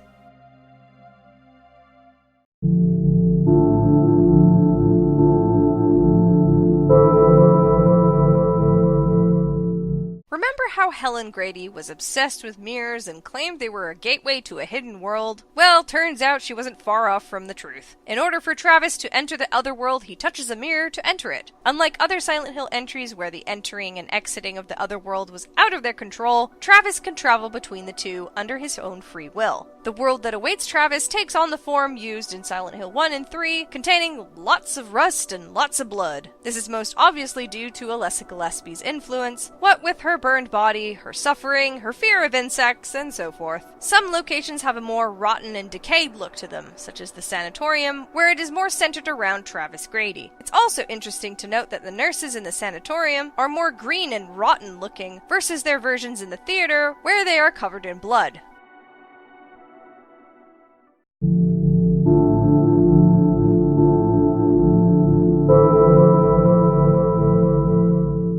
Get ready for childbirth and hidden guilt references. The feral is this Silent Hill's dog enemy, shown as a skinned dog with no eyes or ears. During the game, you learn that Alex's dad, Adam, loved to hunt and had a room in the basement where he would skin his kills. Adam also admits later on in the confession booth that he treated the family dog, Shuki, with more respect than Alex in an attempt to not grow attached to his planned sacrificial child. Alex may feel resentment towards dogs in general for such callous treatment and parental neglect he experienced. Lurkers crawl around with their legs bound together with skin, and in itself can mean a variety of things in this story. The restraint Alex felt while being in the hospital, being bound to the fate of the Shepherd's Glen families, unable to flee. They could represent the plan to tie up Alex and dump him in the lake to fulfill their contract. It could also reflect Joshua, as he was the one who had drowned. When you first spot the lurker, Alex had just finished talking to his mother Lillian, who could have influenced its appearance. It may represent Alex's resentment towards his mother, who never showed him any love. The face of the lurker may resemble a vagina, alluding to Alex's possible wish that he was never born, or at least never born into his family. Another feature on the creature shows a vertical wound that has been sewn up on his chest, suggesting that it was once split wide open. This may symbolize Alex's repressed memories of his younger brother's death, lying hidden just below the surface. This guilt and regret can be further cemented by the item, the Kneeling Man plate, which signifies penitence, and depicts what looks like a lurker. The look of the creature, Needler, screams childbirth. There's a head that is located between its legs, its body is reclined with stirrup-like blade legs. Come on, it's something giving birth. It may represent Alex's jealousy of his younger brother, who was treated lovingly by his parents. It could be a physical representation of Joshua's birth. The needle-like legs could represent hypodermic needles that would inject medication into Alex during his stay at Alchemilla Hospital. It could also represent the tools needed to perform a lobotomy, something that was scheduled for Alex at the hospital. It should also be noted that the Needler's appearance and movement is somewhat spider-like in nature, and could be a nod towards Joshua's love of spiders and insects. No Silent Hill game is complete without sexy nurses causing sexual frustration. An interesting thing on the nurses in Homecoming is that Alex writes about them in his diary, saying that the nurses were sexualized to comfort the wounded soldiers. Well, seeing as we know he was never in the military and was in a mental hospital instead, it's safe to say that these nurses are his sexual fantasies to help him cope with being locked up. It's very important to tell you that the nurses are equipped with jiggle physics. The excuse is that it's Alex's possible sexual repression, but I think developers wanted some titty wobbling. Gentlemen, we can rebuild. We have the technology. A subtle and really interesting trait about these nurses is that there are fetuses inside them. Their pregnancy can be shown when there's a light behind them, and can be seen as a symbol of the founding family's contracts demanding the death of their offspring. It could also represent Alex killing Joshua, seeing as that killing the nurse means killing the fetus too. Schism, as the name suggests, has a head that's split in two. This split could mean a number of things. A split mind, aka schizophrenia, where Alex is separated from reality and thinks he's in the military. Split personality is the achievement you get when you kill one, possibly alluding to Alex's father and his differing treatment he gave to Joshua and him. It could also reference a rift or schism in the family ties, or the severing of the contract, as Alex was the one chosen to die but ruined the whole thing by causing Joshua's death. It could even mean the split between the founding families and the Order. As for the pendulum-shaped head, this could mean a swinging blade from a torture device, lowering closer and closer to the flesh, much like Alex's guilt slowly resurfacing the deeper he goes. The swarm enemy, a collection of leeches and roaches, can be seen as a kind of decay affecting Shepherd's Glen, festering underneath the visage of a small town. The leeches that are part of the swarm could point towards water and Joshua's death by drowning. There's also Joshua's fascination with bugs and other creepy crawlies. Smog is a drunk walking figure that spews black smoke, choking Alex with the fumes. In a military direction, the smog monster could represent chemical warfare, something Alex possibly imagined experiencing, but that seems a bit far-fetched to me. The gas the creature emits has a smothering effect, something that could be seen as repressive, such as Alex's guilt that his mind is constantly repressing. It could also mean the lack of oxygen, aka drowning, aka Josh's death. The bloated nature of the creature backs up that theory, as waterlogged bodies are often swollen and bulbous. Interestingly, Smog has a set of hands covering its face, as if mourning or crying in intense despair, or that it's in pain. A few fingers cover the eyes, showing yet another repressive gesture of Alex's guilt. There are a number of similarities to a certain boss, but I'll get to that in a bit. The Boogeyman, aka Pyramid Head, makes a few appearances in this game, mainly there to remind Alex of his failure to uphold the pact in Shepherd's Glen, tossing the town into a hellish nightmare. The Boogeyman also plays a role as a horror figure in children's poems, which are often used to cover up the disappearances of the children to be sacrificed. In the bad end, much like Travis Grady's bad end, Alex dons the helmet of the Boogeyman, becoming one of them if he failed to spare his mother, didn't forgive his father, and didn't heal Deputy Wheeler. Now, the mini-boss Siam is a treasure trove of varying symbolism, so get comfy.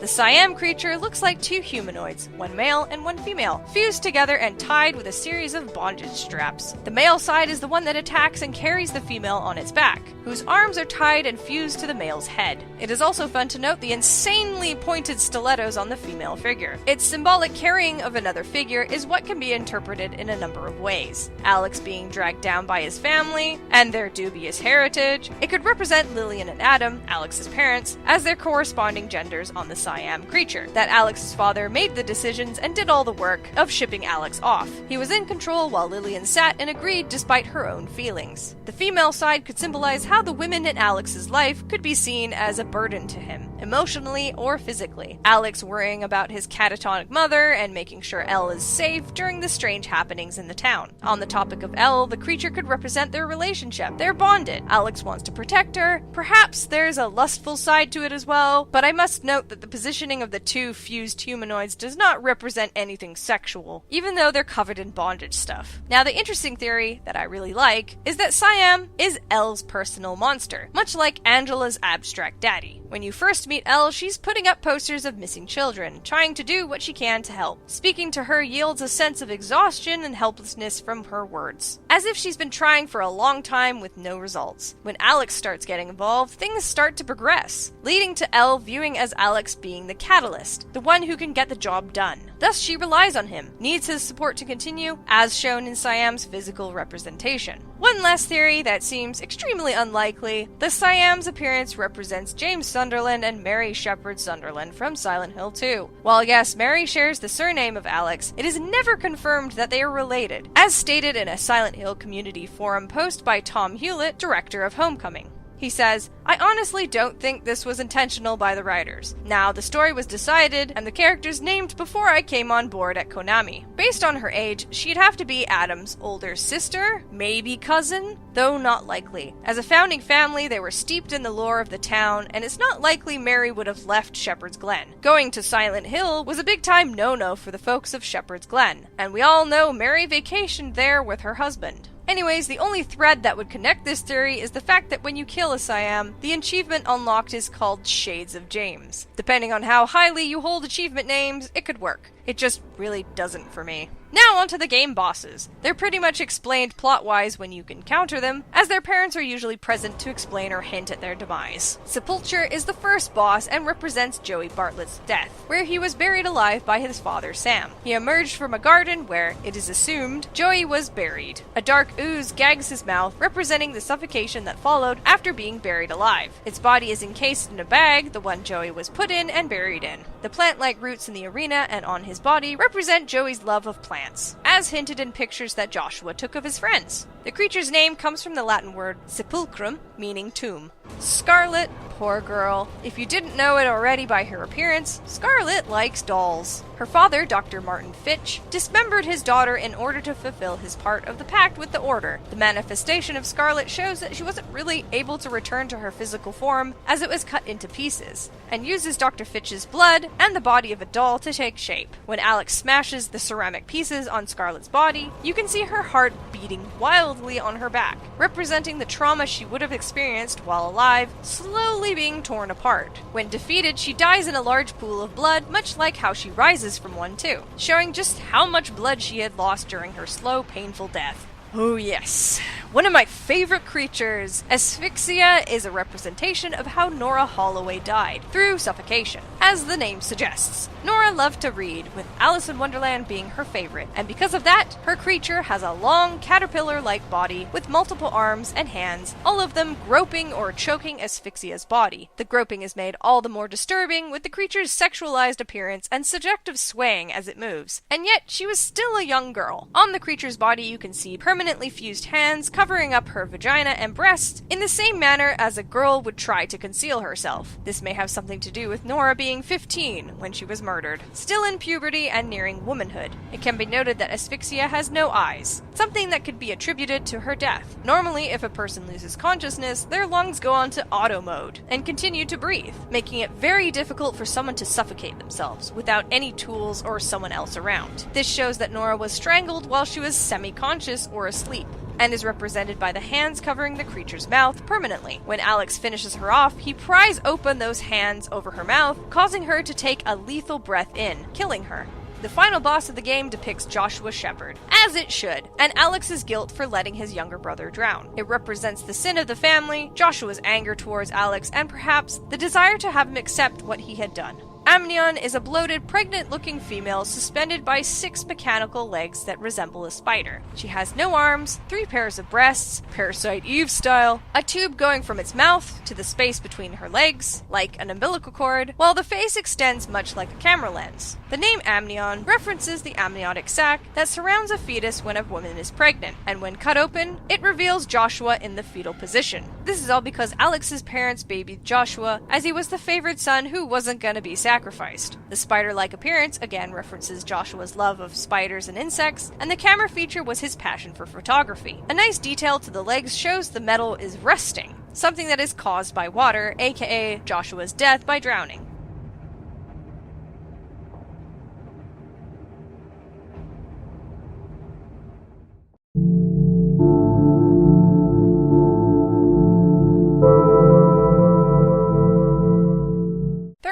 lot of shocking secrets found in the items and documents in this game. A lot of it, I've realized, is said by the characters. The parents are there to explain what they did. You catch Alex's father confessing and telling him that he was never in the military. The few interesting tidbits I did find came from the metal puzzle in the Otherworld Shepherd House. The Heart of Darkness honors those for permitting others to suffer, an obvious nod to Adam's guilt, as these are his medals that are kind of like twisted. The medal closely resembles the Purple Heart, a distinction awarded by the US military for those wounded or killed in battle, something Alex's father earned while serving. Next is the Fallen Star Medal, for dereliction of duty, which falls under Adam's failure to sacrifice Alex and fulfill the family pact. The Fallen Star appears to be modeled after the Silver Star for singular acts of valor or heroism over a brief period, such as 1 or 2 days of battle, something Adam had also achieved as said in a memo in the game. Last is the Vile Axe Medal, for atrocities committed. This would be Adam's mistreatment of Alex and the plan to sacrifice him. It would represent Adam's Good Conduct Award, and is given the Boogeyman's helmet as the metal piece of the medal.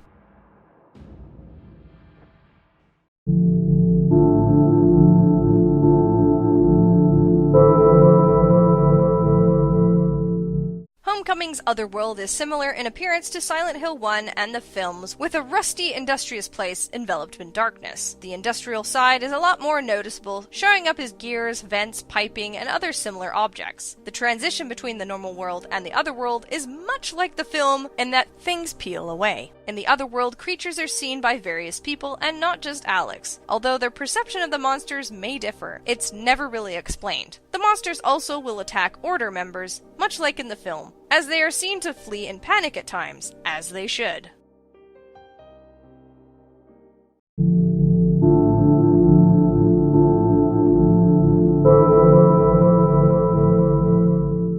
The most iconic enemy, aside from the Boogeyman, the Screamer enemy is one of the first creatures you encounter, appearing as women with high-heeled boots, stabby hands, and a mess of thick black hair. They look pretty rough as well. As their name suggests, they scream, which can mean a variety of vague things. It could be the alarm sirens Murphy heard while in prison, possibly police sirens as he was caught joyriding. It could be a murder victim's scream more closely connected to Sanchez's psyche, the crazy guy who beat the shit out of one of them when you met him after the bus crash. It's hinted that he's a possible rapist or sexual predator. Their faces with stretched over flesh could represent Sanchez's method of harming his victims, through brutal beatings. If we're looking at it from Murphy's perspective, it could represent his wife, Carol Pendleton, who abandoned him. Apparently, when idle, the Screamer holds her arms close, rocking back and forth as if cradling a child, depicting how his wife dealt with Charlie's death, perhaps. The Screamer's hostility could also reflect his wife's hatred towards Murphy for their son's death. The dolls, while a unique enemy, have a very flimsy representation. An artsy reference to them is found in the Book of Art in the library, where the dolls populate. The book references negative space, and its ability to transform the inanimate, aka the dolls, into the animate, aka the shadows that they spawn to do their attacking. Apparently, they are Anne Cunningham's monster, manifesting as her guilt for cheating on her husband with a character within her comic book, Anne's story, who isn't actually in the game. So the symbolism is a reference to the comic book, and without it, the dolls are simply there in the game as a gimmick to use the forensic flashlight so you can see the shadow monsters. There is an invincible entity known as the Void that occasionally pops up and chases Murphy. Due to the abstract nature of this enemy, it can be taken in a number of different ways. Since Murph is always running away from it as it consumes its surroundings, it could represent the guilt Murphy feels about his crimes, even though they are assumed during the game.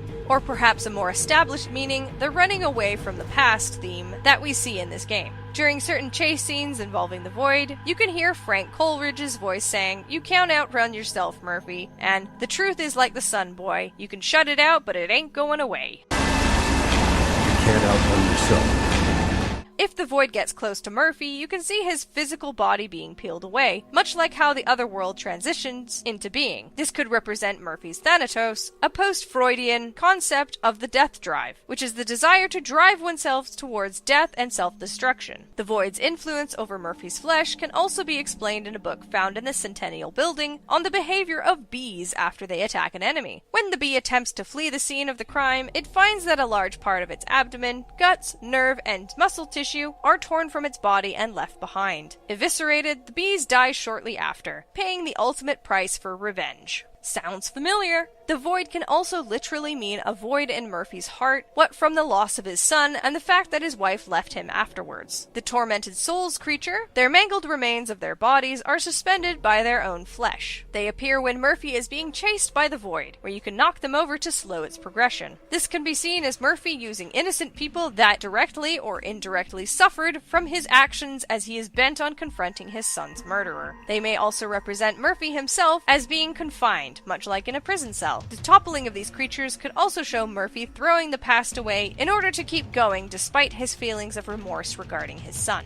The Monocle Man is perceived to be John P. Sater, his flesh stretched onto a frame that appears to look quite painful. This creature may appear as an abomination by either Murphy, or it might be how John sees himself. It appears at the end of the train journey in the cavern, before Murphy is pushed back and the train derails, replicating the accident that claimed the lives of 8 children that Sater caused. The reason why the Monocle Man may be hostile towards Murphy is that he fails to acknowledge his crime of murdering Napier, although if you get the good ending, Murphy is innocent. The monocle acts as a searchlight, exposing Murphy and possibly his crimes, and also might be a shout-out to spotlights in prison yards. The prisoner Juggernaut and Minion have similar symbolism in that basically, prison inmates are scary and often unscrupulous people, hence why they're in prison. Both of the enemies are jacked up pale dudes who want to beat Murphy down, with the Juggernaut often in charge of the minions, leading them around on meat hook leashes like dogs. They could represent the gang leaders, or more aggressive and dominant inmates. The minions have their eyes forced open by a metal contraption on their head, and pins their mouth open to a creepy smile. This could represent the drug administration to calm down more violent inmates, putting them in a euphoric state which could probably make them smile the way they do. There's also a scrapped idea for clown-type enemies, as seen in the early concept art, so maybe they wanted to keep the creepy clown smile but not make them straight-up clowns. Similar to the tortured soul enemies, the wall corpse is a torso strapped to what looks like the halo of the sun, the symbol of the Order. This can symbolize Murphy being bound to his past, it torturing him and causing him endless suffering and pain due to his helplessness to save his son. The wall corpse, although not 100% proven, appears to be a female body, which could lead to the belief that it represents Murphy's wife and the torture of losing her son, feeling helpless.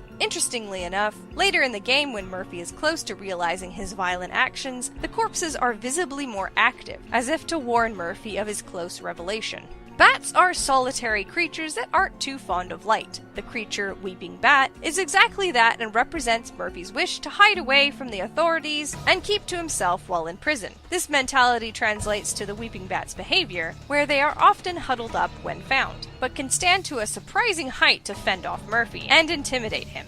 While standing in an idle animation, a lone Weeping Bat will look over its shoulder over and over, replicating a paranoid inmate that may be expecting retaliation or trouble in general. Another theory is that they represent the parents of the children who died in the Devil's Pit. The bats only attack Murphy after he's uncovered the truth about John P. Sater. Perhaps the Weeping Bats were the ones responsible for the Monocle Man's appearance? To torture the man who killed their children? Who knows? The Boogeyman is much like Pyramid Head and the Butcher, a menacing, strong enemy that seems to haunt our main character constantly. But the interesting thing about this rendition is that the Boogeyman appears differently to other people. While this concept can be taken from Silent Hill 2, where James sees monsters but Laura doesn't, it is still a well-made concept. To Murphy, the Boogeyman appears as Napier, the man who killed his son, but to Anne, it appears as Murphy. For these two different perceptions, we can take away that the Boogeyman characterizes the notion of revenge and the relentless pursuit of it, leading to possible self-destruction as both Murphy and Anne seek to kill the one responsible for their misery, even if it costs them everything they have.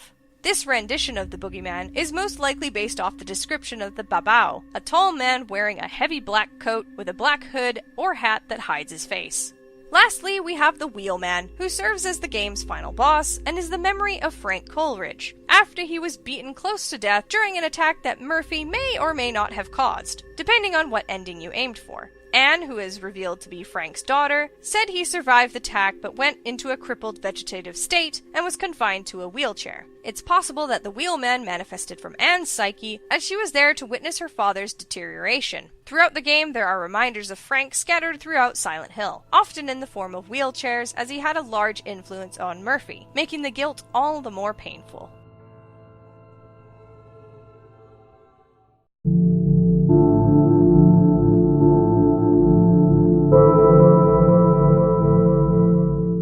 I've noticed the further on Silent Hill games go, the less they focus on hints and clues in their documents and items. While I've explained the items during the story segment, there aren't many more to mention. The hostility of Murphy's wife, Carol, is depicted through a letter that she had sent to him while he was in prison. It reads, "Murphy, forgiveness? You have the balls to ask me for forgiveness? How can I possibly forgive you when you've destroyed everything I had left in this world? Every time I look at you, all I can see is his face. I only ever asked one thing of you, and that was to be a good father to our son. You failed me, Murphy. You failed me, and you failed Charlie, and now there's no way you'll ever have him back. Don't call me, don't write, I never want to see you again, Carol." In regards to items, the most significant ones that Murphy come across are the police badge with the sign of mourning on it, a shank, and the evidence bag that points to Sewell being the murderer and not Murphy, if you're playing like a good little boy. There are a few items during the side quest Shadow Play where you obtain several tokens with well-known symbols of meaning. They are the 4 token, showing the symbol of Earth, the healing token, which shows the caduceus, an alchemical sign of balance,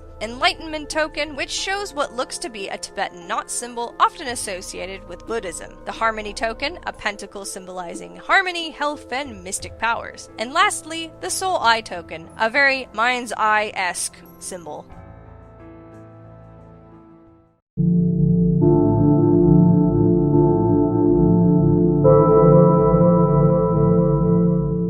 The Downpour Otherworld is a reflection of Murphy's inner struggles and the realities he has faced. There is an obvious theme of water, alongside heavy machinery, grating, guillotines, and prison cells. The water comes from the death of his son Charlie, who was drowned in the lake by Napier. Or if you get the bad ending, it was Murphy who drowned Charlie to get revenge on his wife for divorcing and was likely to gain custody of Charlie. The prison elements are pretty obvious. Murphy was put in prison and is serving for his crimes. In Downpour, the Otherworld is a separate space in itself and not a reflection of the real world, like how most Silent Hill games are. The transition into the Otherworld often happens where there are fire alarm sprinklers involved, with Murphy's connection to water in prison or police sirens. Often, Murphy will encounter the void in the Otherworld and serves as an escape sequence with pauses for puzzles.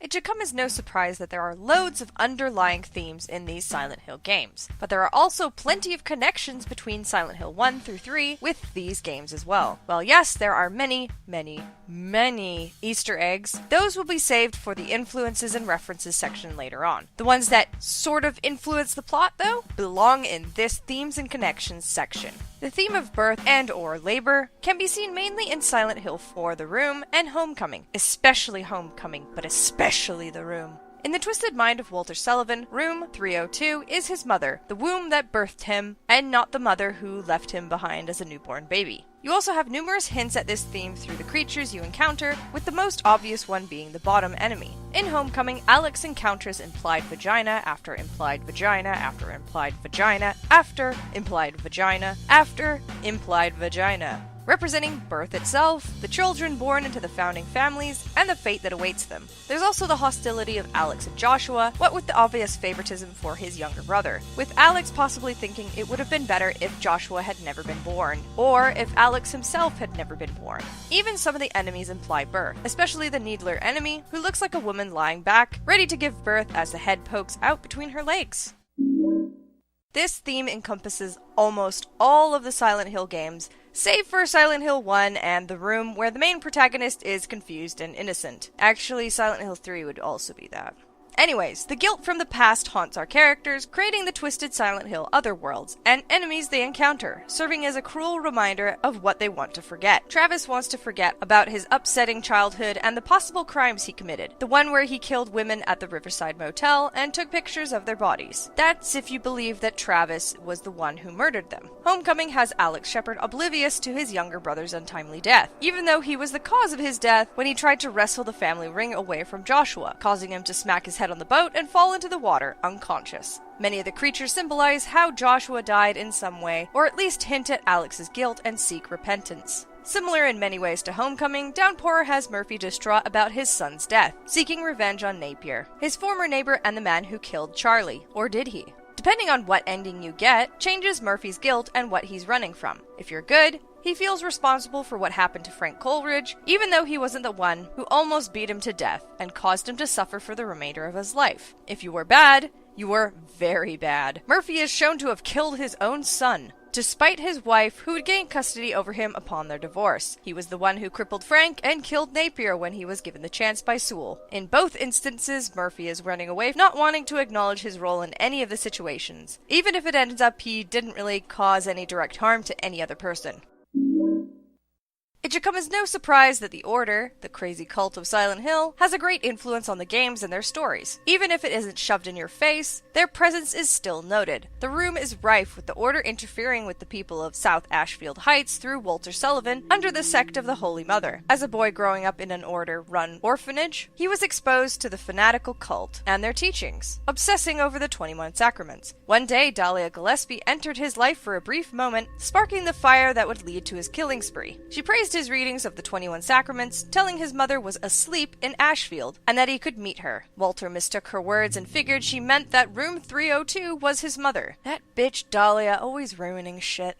Origin sees the rituals play out in the original, using the sect of the Holy Woman, the sect Dahlia was leader and priestess of, to resurrect God by impregnating a woman who has special powers. This was played out using her own daughter in an immolation ritual, burning down their house only to have the ceremony fail as Travis saved her from death. This is the same sect that Claudia Wolfe, Vincent Smith, and Leonard Wolfe are all part of. Even when escaping the influence of the Order, there will always be consequences, as we know from Homecoming, and the sect of Shepherd's Glen. Despite splintering away from the cult, the founding families had entered a pact with their god, sacrificing one child every 50 years to ward off the effects of the other world. The families were the Shepherds, the Holloways, the Bartletts, and the Fitches. Of course, in the game, Adam Shepard fails to keep up his end of the bargain when Joshua is accidentally killed, breaking the agreement between the sect and their god, and inviting the other world to consume their peaceful town. In Downpour, their presence isn't really there, even though the game takes place in Silent Hill itself. Though throughout the game you can see their iconography in the form of the halo of the sun, or at least a rough representation of it.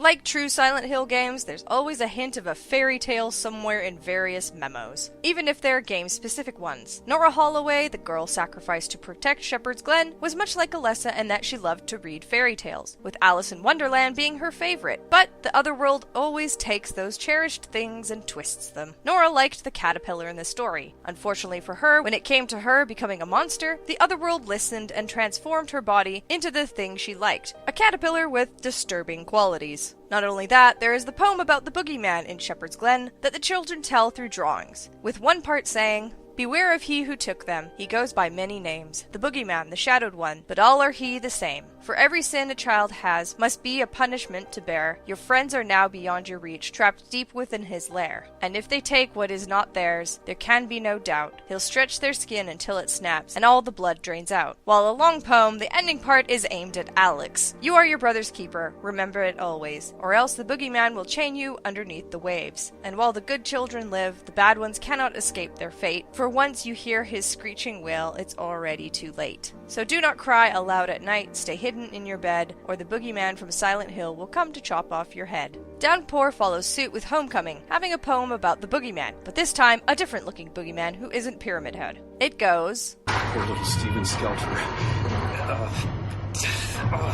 Even the chaplain won't forgive you.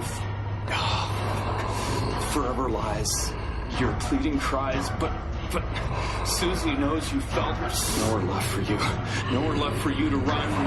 Every fault laid bare in the open, along with your skin splayed out from within. Once the monster has his fun, take heed. It's not too late. His mistakes needn't haunt you forever. Though you have regret, you can't just forget. You alone decide your fate. There's also the reference to Hansel and Gretel in that Murphy has to do a series of tasks to recreate the actions happening in the script, such as lightning, rain, and music to name a few. In Silent Hill 4: The Room, a fantastical kid's story is shown through an old picture book found near the end of the game. It describes Walter Sullivan and the deception of Dahlia Gillespie. I've mentioned this in the items and documents section and therefore will not repeat the entire story again. One thing I will say about this book is that it's the biggest fucking hint at getting the umbilical cord for the final boss. The first connection we see takes place in Silent Hill 4: The Room, where two somewhat familiar names crop up, Billy and Miriam Locane, two children who were murdered by a man named Walter Sullivan, our main crazy in the game. So where do those names come from? In Silent Hill 2, you find an article outside Woodside Apartments that reads, "The police announced today that Walter Sullivan, who was arrested on the 18th of this month for the brutal murder of Billy Locane and his sister Miriam, committed suicide in his jail cell early on the morning of the 22nd. In the room, the names of victims 7 and 8 were Billy and Miriam Locane, adding to the 21 sacraments before Walter killed 2 more victims and offed himself in prison to become the 11th victim." The article continues with, "Before they arrested him, he was blurting out all sorts of strange stuff like, 'He's trying to kill me, he's trying to punish me, the monster, the Red Devil. Forgive me, I did it, but it wasn't me.' The Red Devil being a nickname the members of the Order gave to Jimmy Stone, a priest of the Valtiel sect, who ran the Wish House orphanage. Perhaps it was abuse that led him to say those things, but there's also a piece of information that contradicts that slightly. Apparently George Roston, a priest of the Order Valtiel sect, instructed and raised Walter in the 21 Sacraments ritual. In doing this, he let Valtiel, an angel, into Walter's subconsciousness, which allowed him to perform the ritual. The Red Devil that Walter might be referring to is the Valtiel creature that was placed inside of him. It's not all that clear.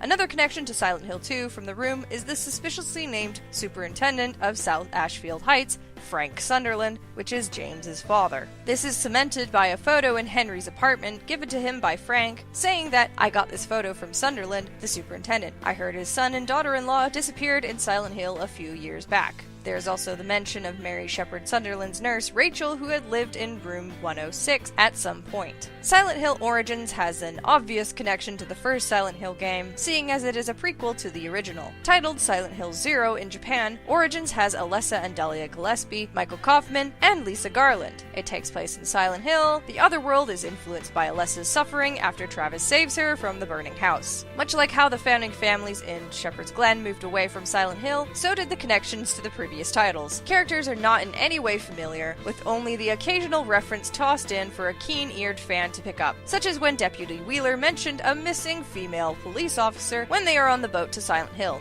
At the time, they had this cop. I can't remember her name, but she'd gone to Silent Hill. Well, what happened to her? No one knows. Found her bike outside of town. Heavily implied to be Sybil Bennett. This at least makes Homecoming grounded in the same universe as the other titles. Downpour is littered with Easter eggs. It's almost embarrassing. Surprise! The overall plot and characters have no connections to the other games, with the only similarity being that it takes place in Silent Hill.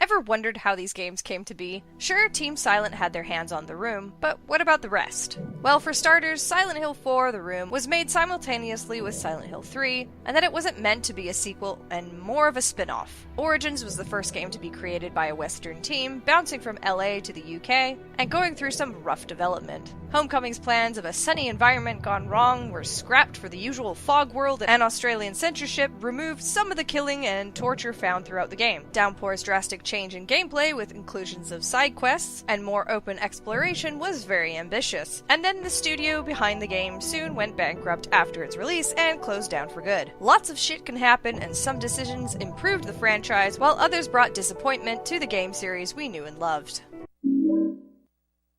There was bound to be another game after Silent Hill 3, seeing as Team Silent were still intact. In actuality, Silent Hill 3 and 4 were developed around the same time, almost simultaneously, with Silent Hill 4 getting the B team, while Silent Hill 3 had the A team. The room was never intended to be a main entry in the game franchise. At best, it was aimed to be a spin-off of Silent Hill, but was still connected to the overall narrative. An interview with Masashi Tsuboyama, art and monster designer for Silent Hill 4, and Yakira Yamaoka, composer for most of the Silent Hills, were asked the following question: is it true that the room was not originally going to be part of the Silent Hill series, and that this was only changed partway through development? They replied with, in a sense this is true, because the game began life as simply Room 302. However, it was always at least a spin-off of Silent Hill, and the most important thing was simply that it be different to the previous games. Certainly if Silent Hill had not existed, we would not have gotten the idea for the room, so in a sense they have always been together.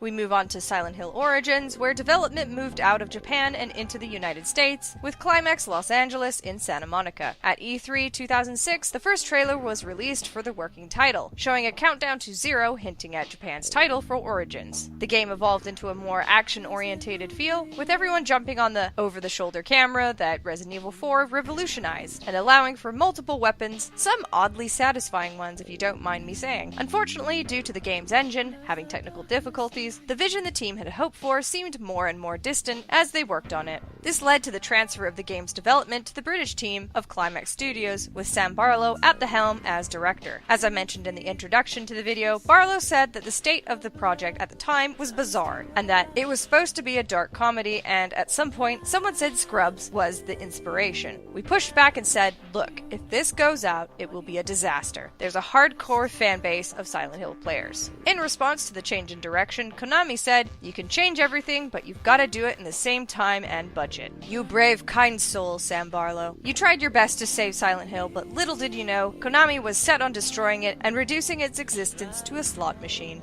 In a separate interview, Sam Barlow said, unfortunately there were some problems there, and the game they were making was not in the best shape. At that point, there wasn't a huge amount of time to get the game done, but we insisted that we needed to redo a lot of the game in order to make it something that wouldn't embarrass the franchise. The game we shipped wasn't perfect, and I'd personally question even the idea of a prequel to Silent Hill, but it was much, much better than what might have been. As numbering goes, a lot of people, and even those working on Silent Hill games, saw the next game as Silent Hill 5. Masashi Tsuboyama clarified some rumors at the time, stating that one website said we were creating a 5th Silent Hill called Shadows. We don't know where they got their information from. Obviously, it's not Shadows that we are creating, but we are creating the next one. And in a separate interview, again with Tsuboyama, we have seen the rumors that the next game will be called Silent Hill 5 Shadows. But we can say that this is not true. We have no idea where this rumor came from. Shadows versus Homecoming, it doesn't really matter to me. One thing that I'm glad they never did, however, was the planned battle between Joshua and Alessa Gillespie over Toluca Lake in, and I am not kidding, a Super Saiyan-like battle with Alessa representing fire and Joshua representing water. Tom Hewlett, a fucking legend, had the script removed from the final version. During development, Vatra Games held a contest where 3 statues created by fans would be modeled into the games. The fan-made ones are the following: Creepy Decaying Snake Lady, Holy Figure Lady, and my favorite, Here Lies Nothing.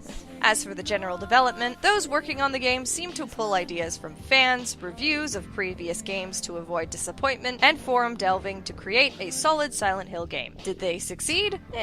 Is my answer. Did the company get recognition for their development of the game? Well, no, as they claimed bankruptcy and folded after the game was released.